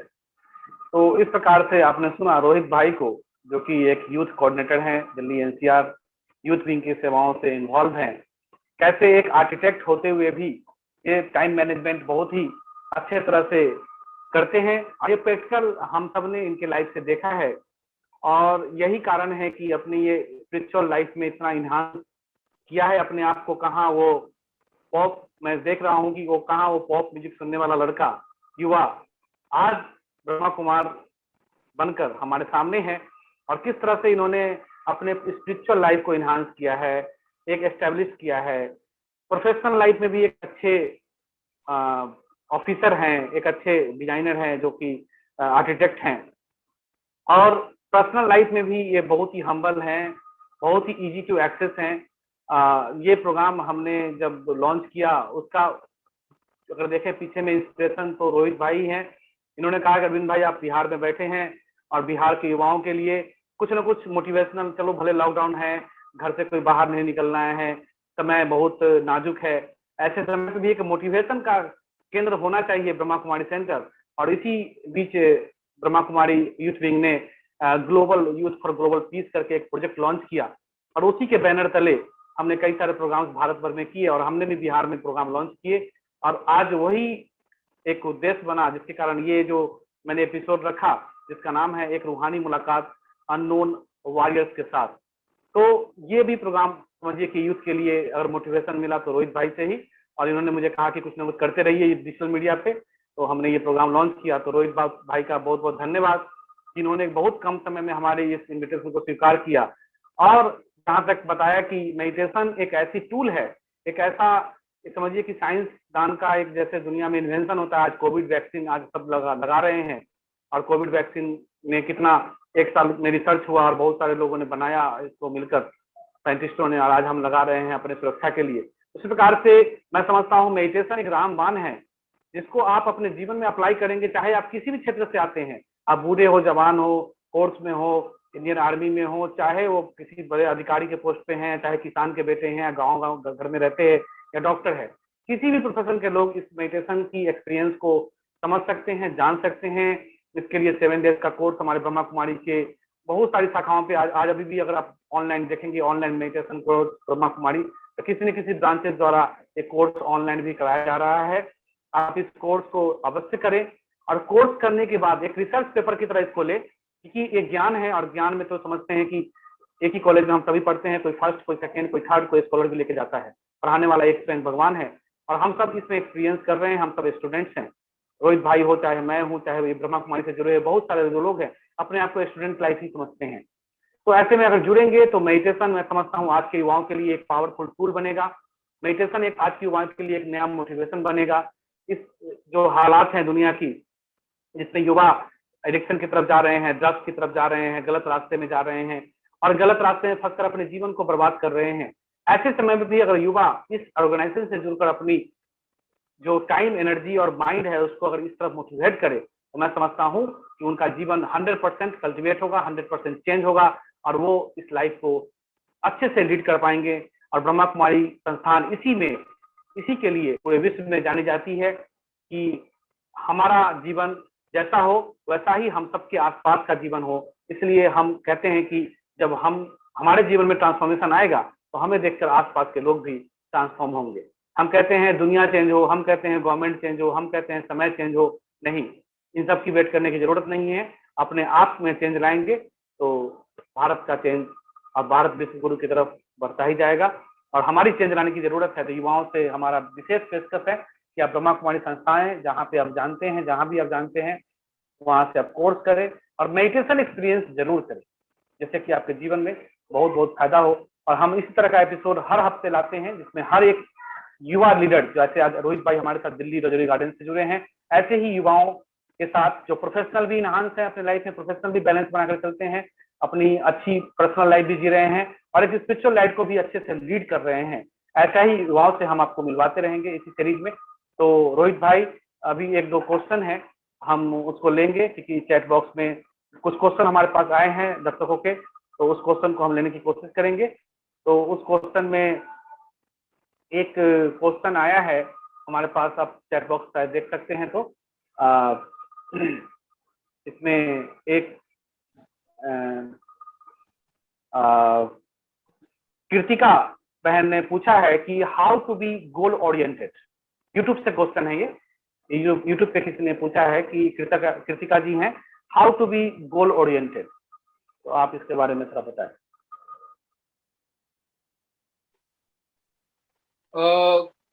गोल ओरिएंटेड से पहले तो मैं कहूंगा कि आप थोड़े सेल्फ ओरिएंटेड होइए, क्योंकि ऐसा है कि आपको, मुझे ऐसा लगता है कि खुद के इंटरेस्ट को जानना बहुत जरूरी है।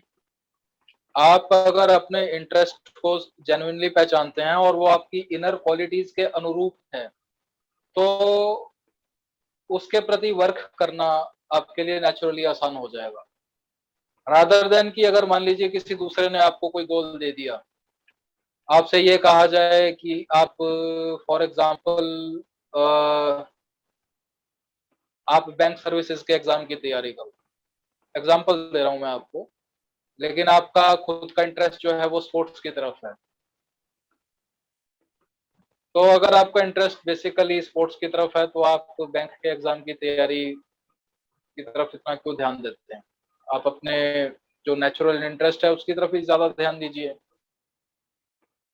तो I think it is more about being interest, aware of your interest.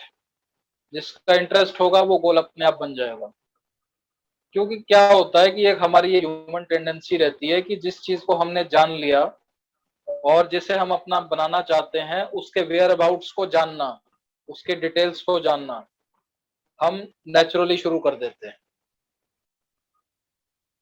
और जो चीज नेचुरली ग्रो करती है ना, वो बेस्ट ग्रोथ होती है। हम किसी को फोर्स नहीं कर सकते। जो आपके पास बेस्ट चीज आनी है आपकी नेचुरल थिंकिंग के थ्रू ही आनी है। तो आप खुद कौन है, क्या है, कैसे हैं, अपने आप को जानते हुए ही अपना गोल डिसाइड कीजिए। मान लीजिए आपको लगता है कि आप किसी एक क्वेश्चन आपको दिया गया, आपने उसको सॉल्व कर लिया, फिर दूसरा आपको क्वेश्चन दिया गया, दूसरा आपने इजीली सॉल्व कर लिया, और फिर आपको लगता है कि भाई मैं औरों के साथ भी ये सेम चीज शेयर करूं, तो आपके अंदर जैसे कि टीचिंग का गुण नेचुरली है, तो आप उसी गुण के ऊपर ध्यान दीजिए। ठीक है, तो the more you R G, self aware, more you will be goal oriented. तो जैसे कि आपने सुना कि कृतिका बहन की, अगर आप सेल्फ ओरिएंटेड हैं तो मैं समझता हूँ गोल ओरिएंटेड अपने आप ही हो जाएंगे। और एक किन्होंने पूछा है कि आ, हमारा आई का जो विजन है इम्प्रूव हो, कैसे इम्प्रूव हो, उसके लिए कोई एक्सरसाइज है क्या? आप कुछ टिप्स बताना चाहेंगे जो आई का विजन इम्प्रूव कर सके?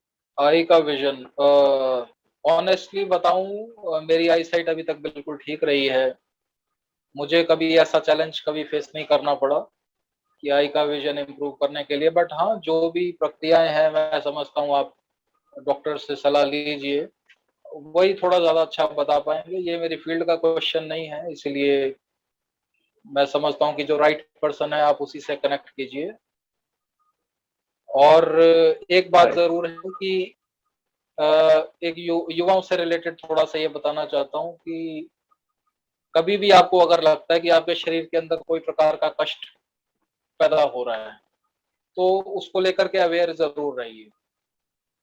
ठीक है, अब जैसे बहुत अच्छा मैं इनकी तारीफ करूंगा जिन्होंने ये क्वेश्चन पूछ भी लिया, वो इसलिए नहीं कि ये मुझे इसकी नॉलेज नहीं है और इन्होंने मुझसे क्वेश्चन पूछ लिया, लेकिन इसलिए कि ये अपने प्रति थोड़ी फिजिकली जागरूक हैं, और वो ये चीज बहुत जरूरी है, क्योंकि मैं देखता हूँ कि बहुत सारे युवा आज के समाज के अंदर ऐसे हैं जो कि अपने प्रति फिजिकली जागरूक नहीं है और कहीं पूछते नहीं है, और फिर उनको अचानक कोई ना कोई बीमारी स्ट्राइक करती है जो कि उनके लिए एक लाइफ लॉन्ग डिसऑर्डर का या डेथ तक का कारण बन जाता है।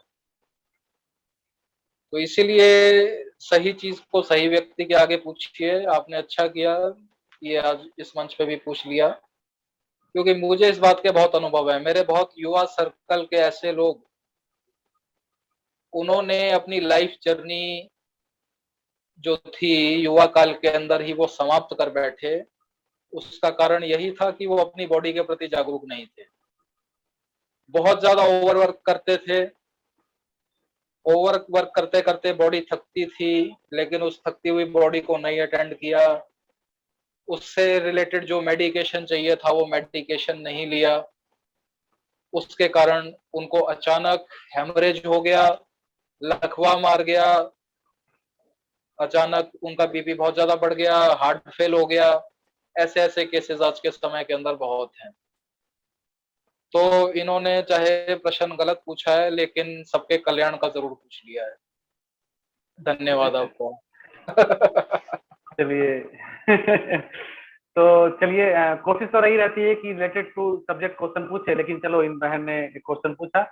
लेकिन भले इसका कुछ आपने बताया कि आई स्पेशलिस्ट से कांटेक्ट करें, वो बेटर आपको एक्सरसाइज और टिप्स बता पाएंगे। और साथ ही साथ हमारे दर्शक जो भी जुड़े हुए हैं अभी जूम पे, इसमें से कोई भी भाई बहन अगर आज के सेशन से कुछ पूछना चाहते हैं तो अपना ऑडियो वीडियो ऑन करें, और बाकी भी भाई बहन जो जुड़े हुए हैं अगर वीडियो ऑन करेंगे तो हमारे गेस्ट उनसे रूबरू हो पाएंगे। तो अपने अपने वीडियो ऑन कर ले, और सेशन की लास्ट में है हम, अब सेशन खत्म होने ही वाला है। तो अपना अपना अगर वीडियो ऑन करेंगे तो हम आप एक दूसरे से रूबरू हो पाएंगे। और कोई किसी को क्वेश्चन है आज के सेशन से, रोहित भाई से कोई क्वेश्चन करना चाहता है तो कृपया सामने आकर पूछे। जितने भी भाई बहन हैं कृपया अपना वीडियो ऑन करें, और किसी भी भाई बहन को कोई भी क्वेश्चन है तो हमारे साथ रोहित भाई जुड़े हैं ब्रह्मा कुमारी यूथ विंग की तरफ से दिल्ली से, जो कि एक यूथ कोऑर्डिनेटर हैं, एक आर्किटेक्ट हैं बाय प्रोफेशन। तो इनसे आज के एक्सपीरियंसेस हमने शेयर किए, इन्होंने लाइफ के एक्सपीरियंसेस, कैसे इनका बचपन दिल्ली में बीता, कैसे ये ब्रह्मा कुमारी के कॉन्टेक्ट में आए, और कैसे आज 25 वर्षों से इस संस्था के साथ जुड़े हुए हैं, मेडिटेशन प्रैक्टिस कर रहे हैं, और ब्रह्मा कुमारी की बहुत सारे यूथ विंग की सेवाओं को लीडरशिप के रूप में देख रहे हैं, कर रहे हैं। तो अगर कोई क्वेश्चन हमारे दर्शकों के साथ किन्हीं को भी करना है तो रोहित भाई से कर सकते हैं, और अपना हो सके तो वीडियो भी ऑन करें जिससे हम एक दूसरे से रूबरू हो पाए। सभी भाई बहन सामने आए, और किन्हीं को कोई क्वेश्चन है तो कृपया पुट करें।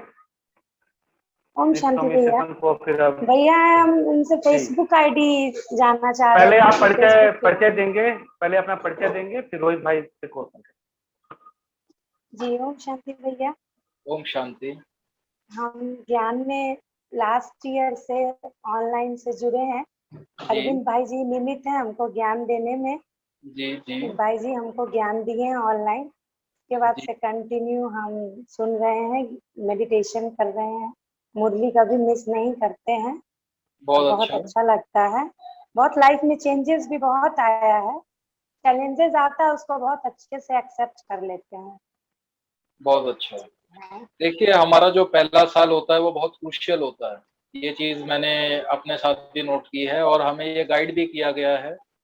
हम सबको यही गाइड करते हैं कि जैसे एक छोटे बच्चे की पालना के अंदर उसके पहले साल में उसने जो खुराक ली है वो बहुत एसेंशियल होती है, ठीक उसी तरीके से ज्ञान लेने के बाद भी जो हम पहले साल के अंदर जो एफर्ट करते हैं वो बहुत क्रूशियल होता है। वो आने वाले बहुत सारे सालों का एक हम कहेंगे कि भूमिका बना देता है, आपको एक ट्रैक दे देता है।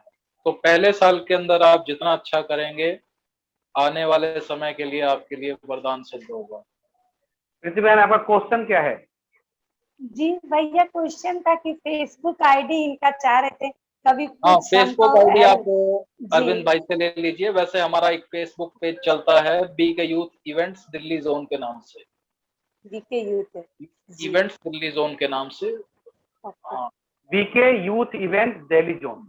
रिलीजन, क्योंकि कभी कुछ इवेंट्स आप ऑर्गेनाइज कीजिएगा तो हम इसमें हाँ ज्वाइन जरूर कर सके। जरूर जरूर जी जरूर जरूर। वो ओम हम शांति जितने भी अरविंद भाई। इवेंट करते हैं वो अरविंद भाई जी को कोई सब पता होते हैं, वो अरविंद भाई पास ऑन कर देंगे, तो आप जुड़िए, वेलकम। अरविंद भाई, ओके सर। जी अरविंद भाई, अरविंद डॉक्टर भाई आलोक भाई बोल रहे हैं।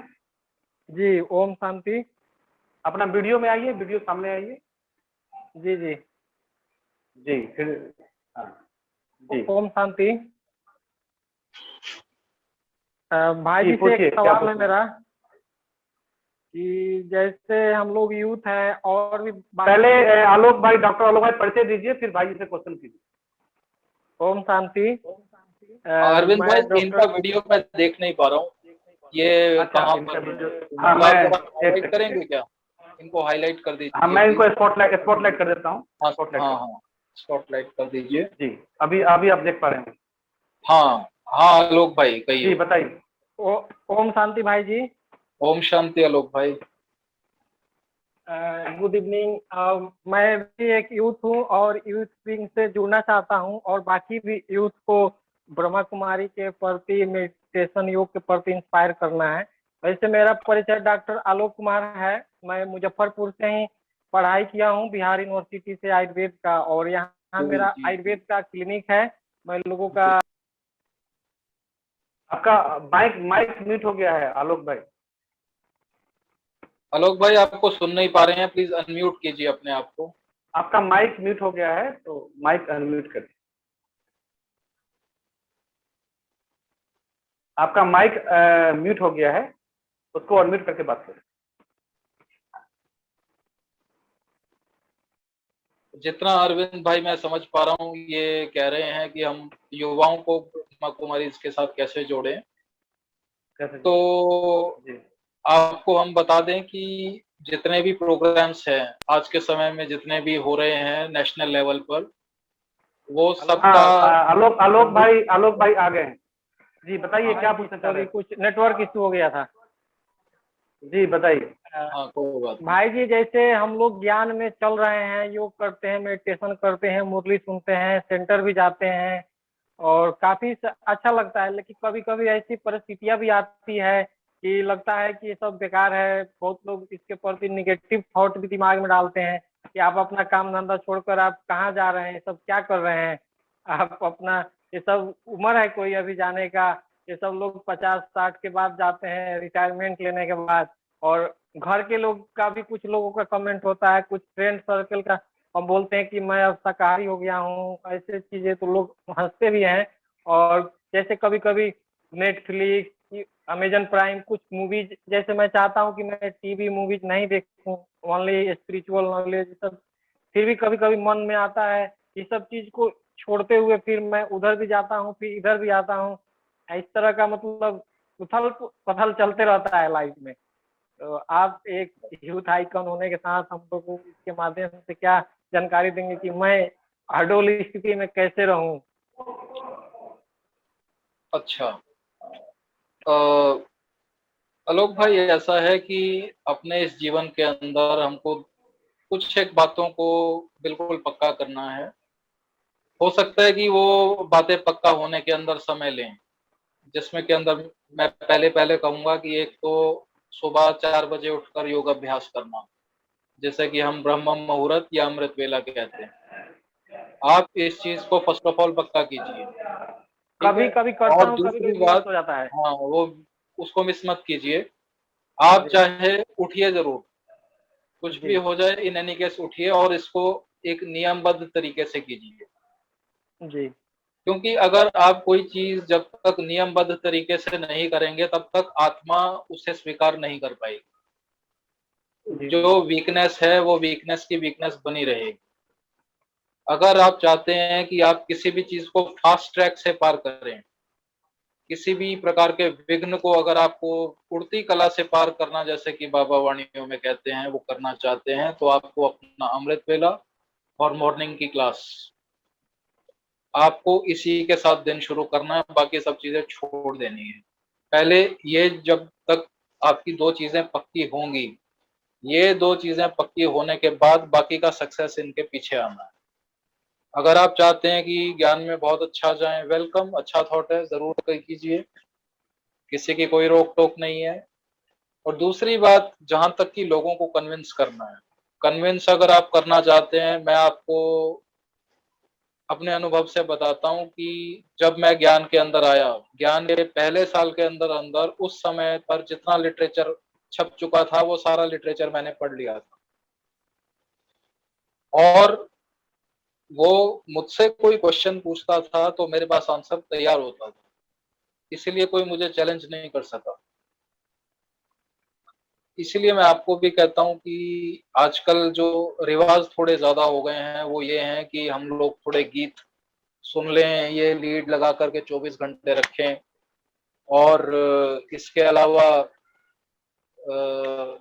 टीवी के प्रोग्राम देख लें, किसी फेमस पर्सनैलिटी को सुन लें। ये आजकल ये चीजें थोड़ी ज्यादा ट्रेंड में है। हमारे टाइम में ये सब चीजें इतनी कोई ट्रेंड में थी नहीं, इनका ट्रेंड में होना तो बहुत दूर की बात।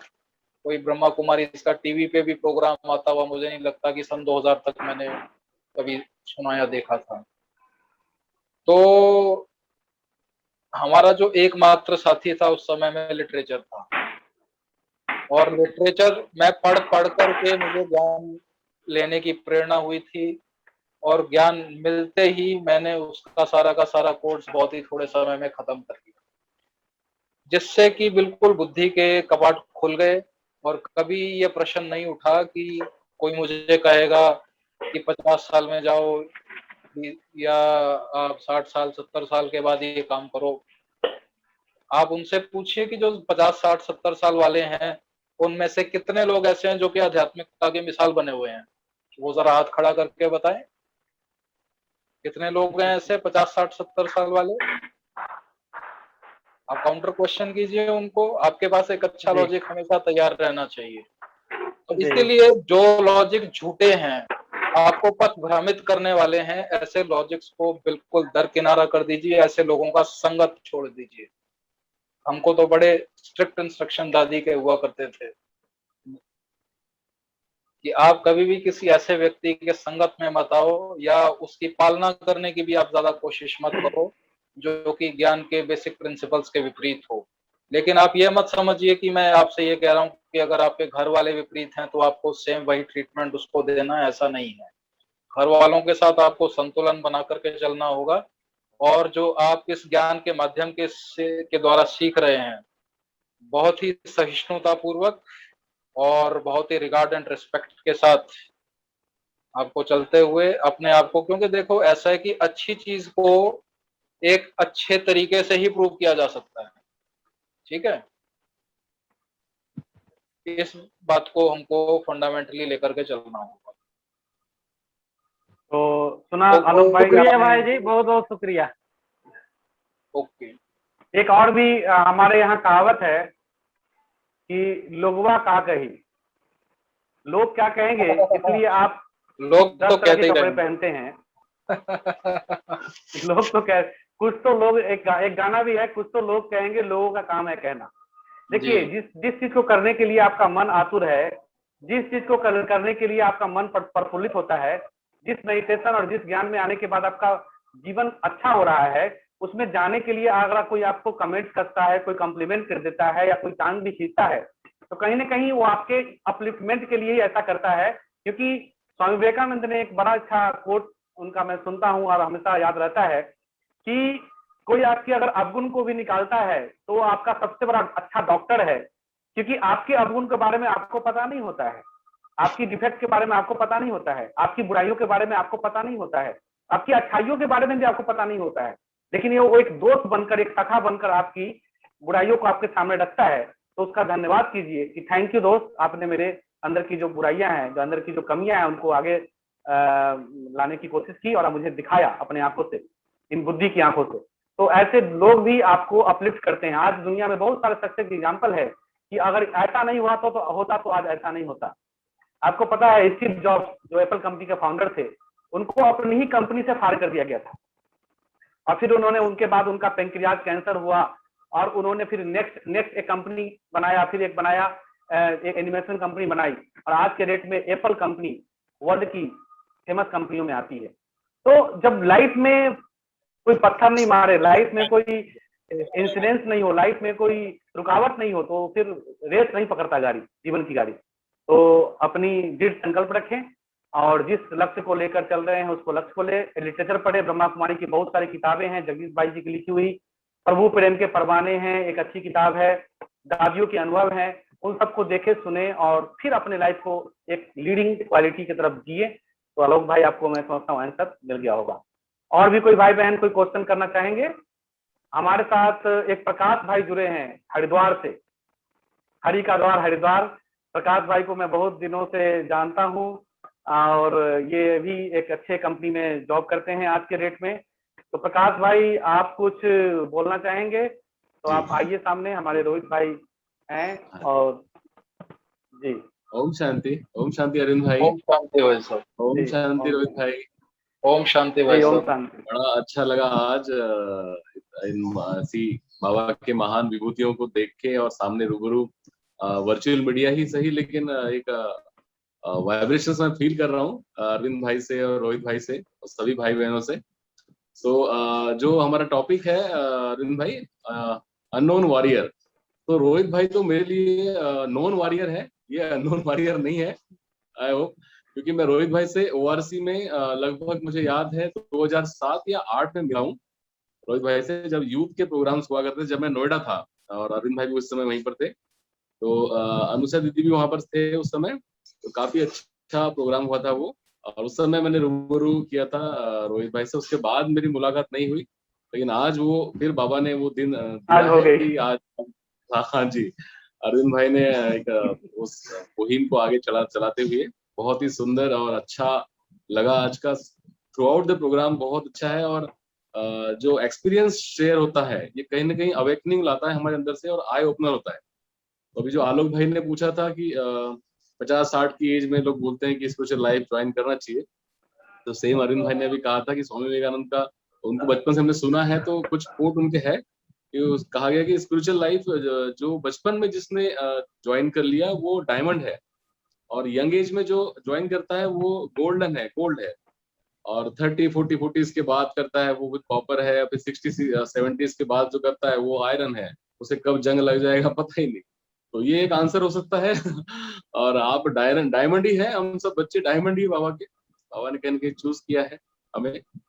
सो थ्रू आउट ये जो आप एफर्ट्स कर रहे हैं, जो सेवा दे रहे हैं, उसके लिए बहुत बहुत दिल से बहुत बहुत धन्यवाद, बहुत सारी दुआएं। Thanks a lot, thank you so much.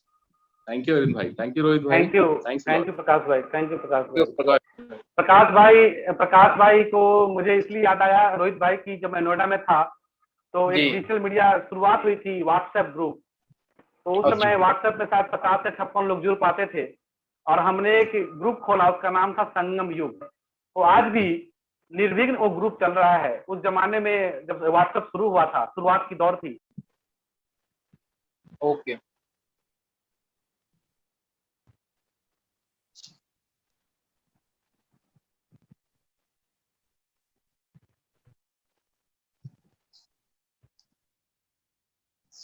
शायद कुछ इंटरप्शन है अरविंद भाई की तरफ से, मुझे लग रहा है नेटवर्क का कुछ इशू होगा। हाँ मुझे भी कुछ ऐसा ही लगता है। हाँ जी हाँ जी।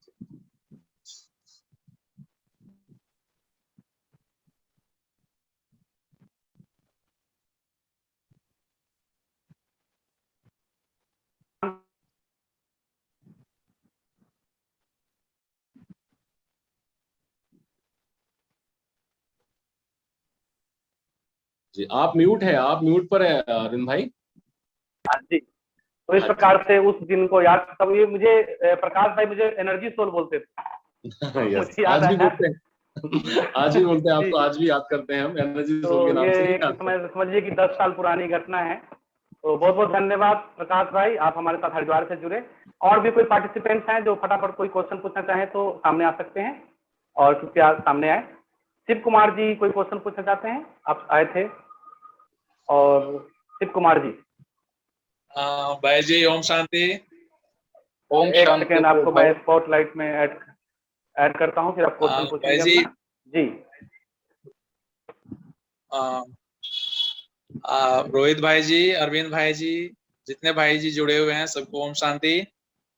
बहुत अच्छा प्रोग्राम लगा और एक आज के समय में एक एनर्जी का काम करता है।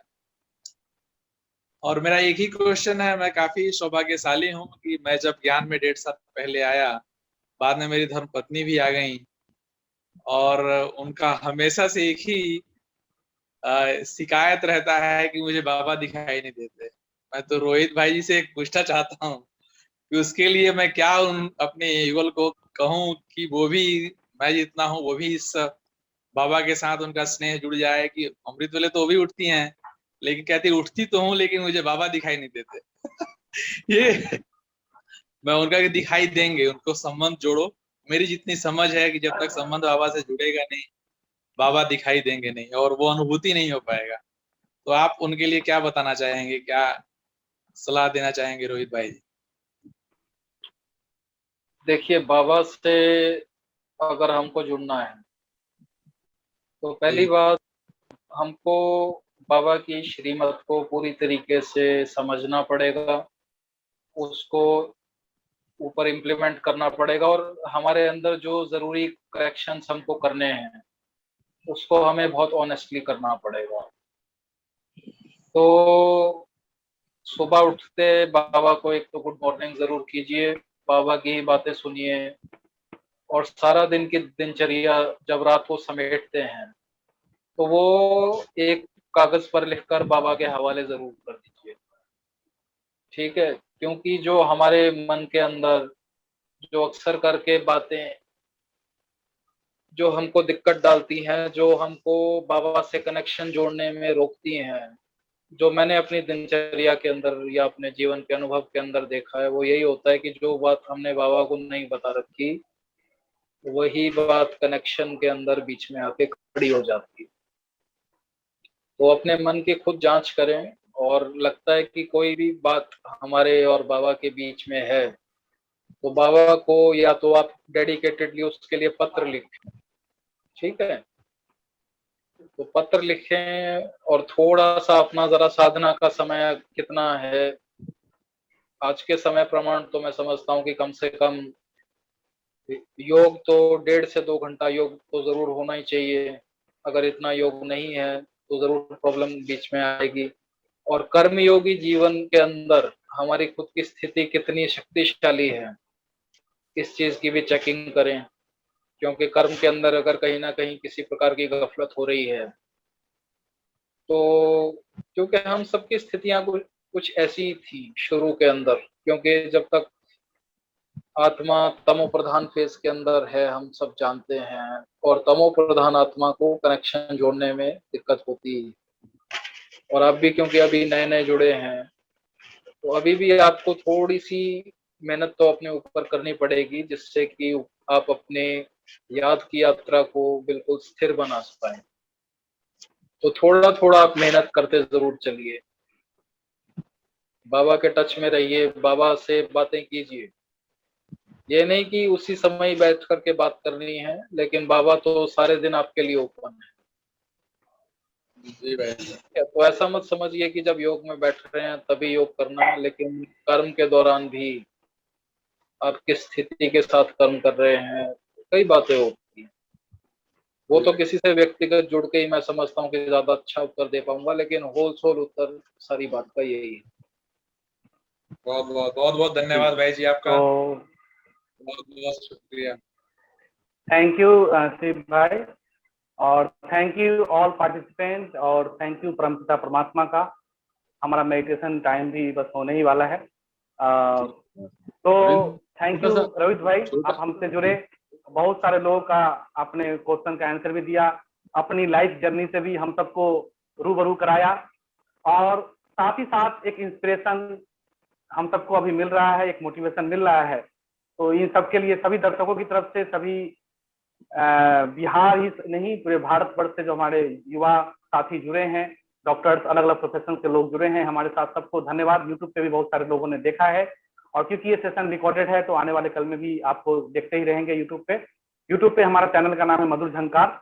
मधुर झंकार एक ब्रह्मा कुमारी स्पॉन्सर चैनल है जो कि यूथ विंग की और अलग अलग एक्टिविटी सेवाओं की आपको वहाँ पे मिलती रहेगी। दीदी राजू रानी दीदी की लाइव मुरली भी आप सुबह 7 बजे सुन सकते हैं। तो मधुर झंकार टीम की तरफ से भी रोहित भाई का और रानी दीदी की तरफ से भी रोहित भाई का बहुत बहुत धन्यवाद, थैंक यू, तहे दिल से शुक्रिया। इन्होंने हमारा इन्विटेशन स्वीकार किया और हम सब यूथ को मोटिवेट किया। हम सब दिल से सभी युवा ही हैं, चाहे कितने भी एज के भी हो, हमेशा युवा रहेंगे क्योंकि बाबा के बच्चे सभी युवाएं हैं। तो सभी युवाओं को, सभी देशवासियों को, सभी ब्रह्मा कुमार ब्रह्मा कुमारी भाई बहनों को इस मंच से धन्यवाद, थैंक यू। और रोहित भाई को भी बहुत बहुत धन्यवाद कि आप हमारे साथ जुड़े और इतने कम समय में, हालांकि हमने टाइम आज ज्यादा ले लिया, लेकिन चलिए किसी के कल्याण के लिए ही ये सारा कार्यक्रम हुआ। तो आगे भी हम इस प्लेटफॉर्म पे हर संडे एक नए कलाकार, एक नए गेस्ट, एक नए एक्टर, एक नए युवा साथी के साथ जुड़ेंगे जिन्होंने अपने professional, personal, spiritual and social life में बहुत ही अच्छा काम कर रहे हैं और हम सबके आंखों से वो शायद नहीं दिख रहे हैं, लेकिन हम इस प्लेटफॉर्म के जरिए वो आपके सामने लाने की पूरी कोशिश करेंगे। तो मिलते हैं एक नए संध्या की तरफ हम बढ़ रहे हैं। आज इंटरनेशनल योगा डे भी है, आप सभी योग करें, परमात्मा को याद करें और इसके साथ ही इस एपिसोड को हम खत्म करते हैं। मिलेंगे एक नए संडे को, अगले संडे को एक नए रूहानी अननोन वॉरियर्स के साथ और फिर करेंगे चर्चा उनकी लाइफ स्टोरी की, सक्सेस स्टोरी की और सीखने की कुछ कोशिश करेंगे। इसी के साथ हम लेते हैं विदा आज की शुभ संध्या में। आप सबको ओम शांति और नमस्कार। ओम शांति। ओम शांति।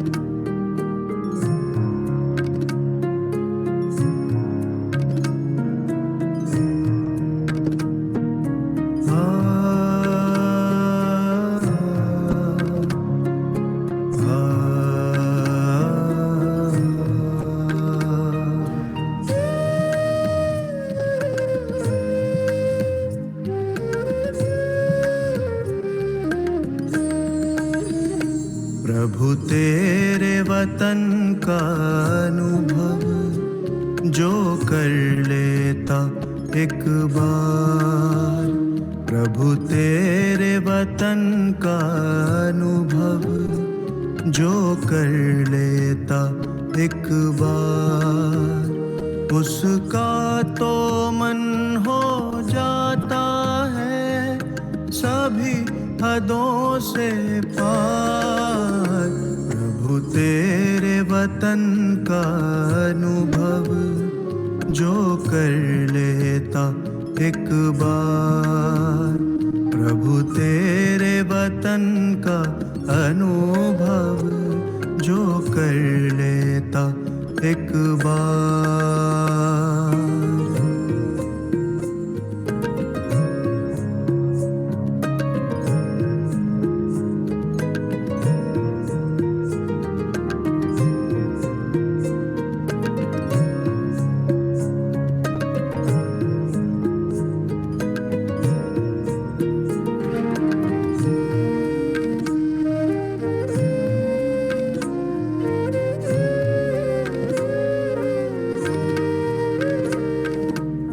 बिखर रहा प्रकाश यहाँ दिव्य लाल सुनहरा, बंधन मुक्त अवस्था का यहाँ हो रहा अनुभव गहरा। बिखर रहा प्रकाश यहाँ दिव्य लाल सुनहरा, बंधन मुक्त अवस्था का यहाँ हो रहा अनुभव गहरा। समा के तेरी किरणों में मिल रहा आनंद अपार, प्रभु तेरे वतन का अनुभव जो कर लेता एक बार, प्रभु तेरे वतन का अनुभव जो कर लेता एक बार।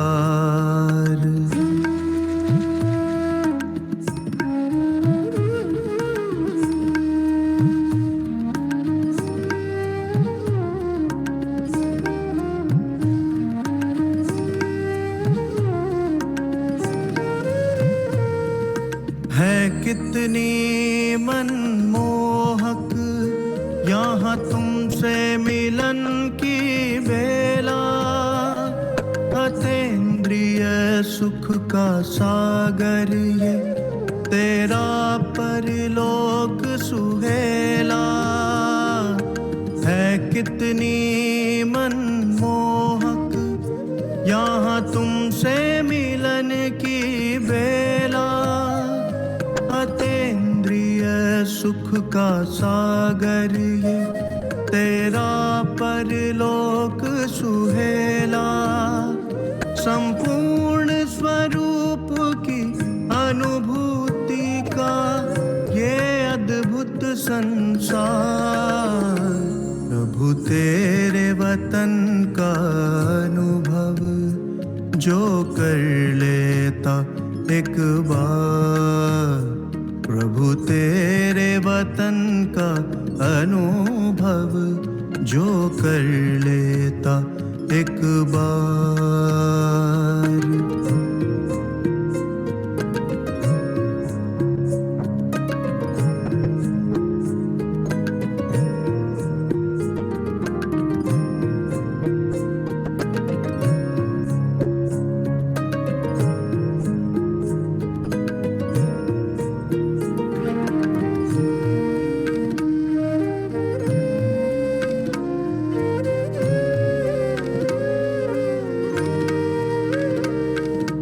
कितना भव्य और उज्ज्वल ये तेरा परम आकाश, इसी लोक में करती रूहें सर्वोत्तम एहसास। कितना भव्य और उज्ज्वल ये तेरा परम आकाश, इसी लोक में करती रूहें सर्वोत्तम एहसास।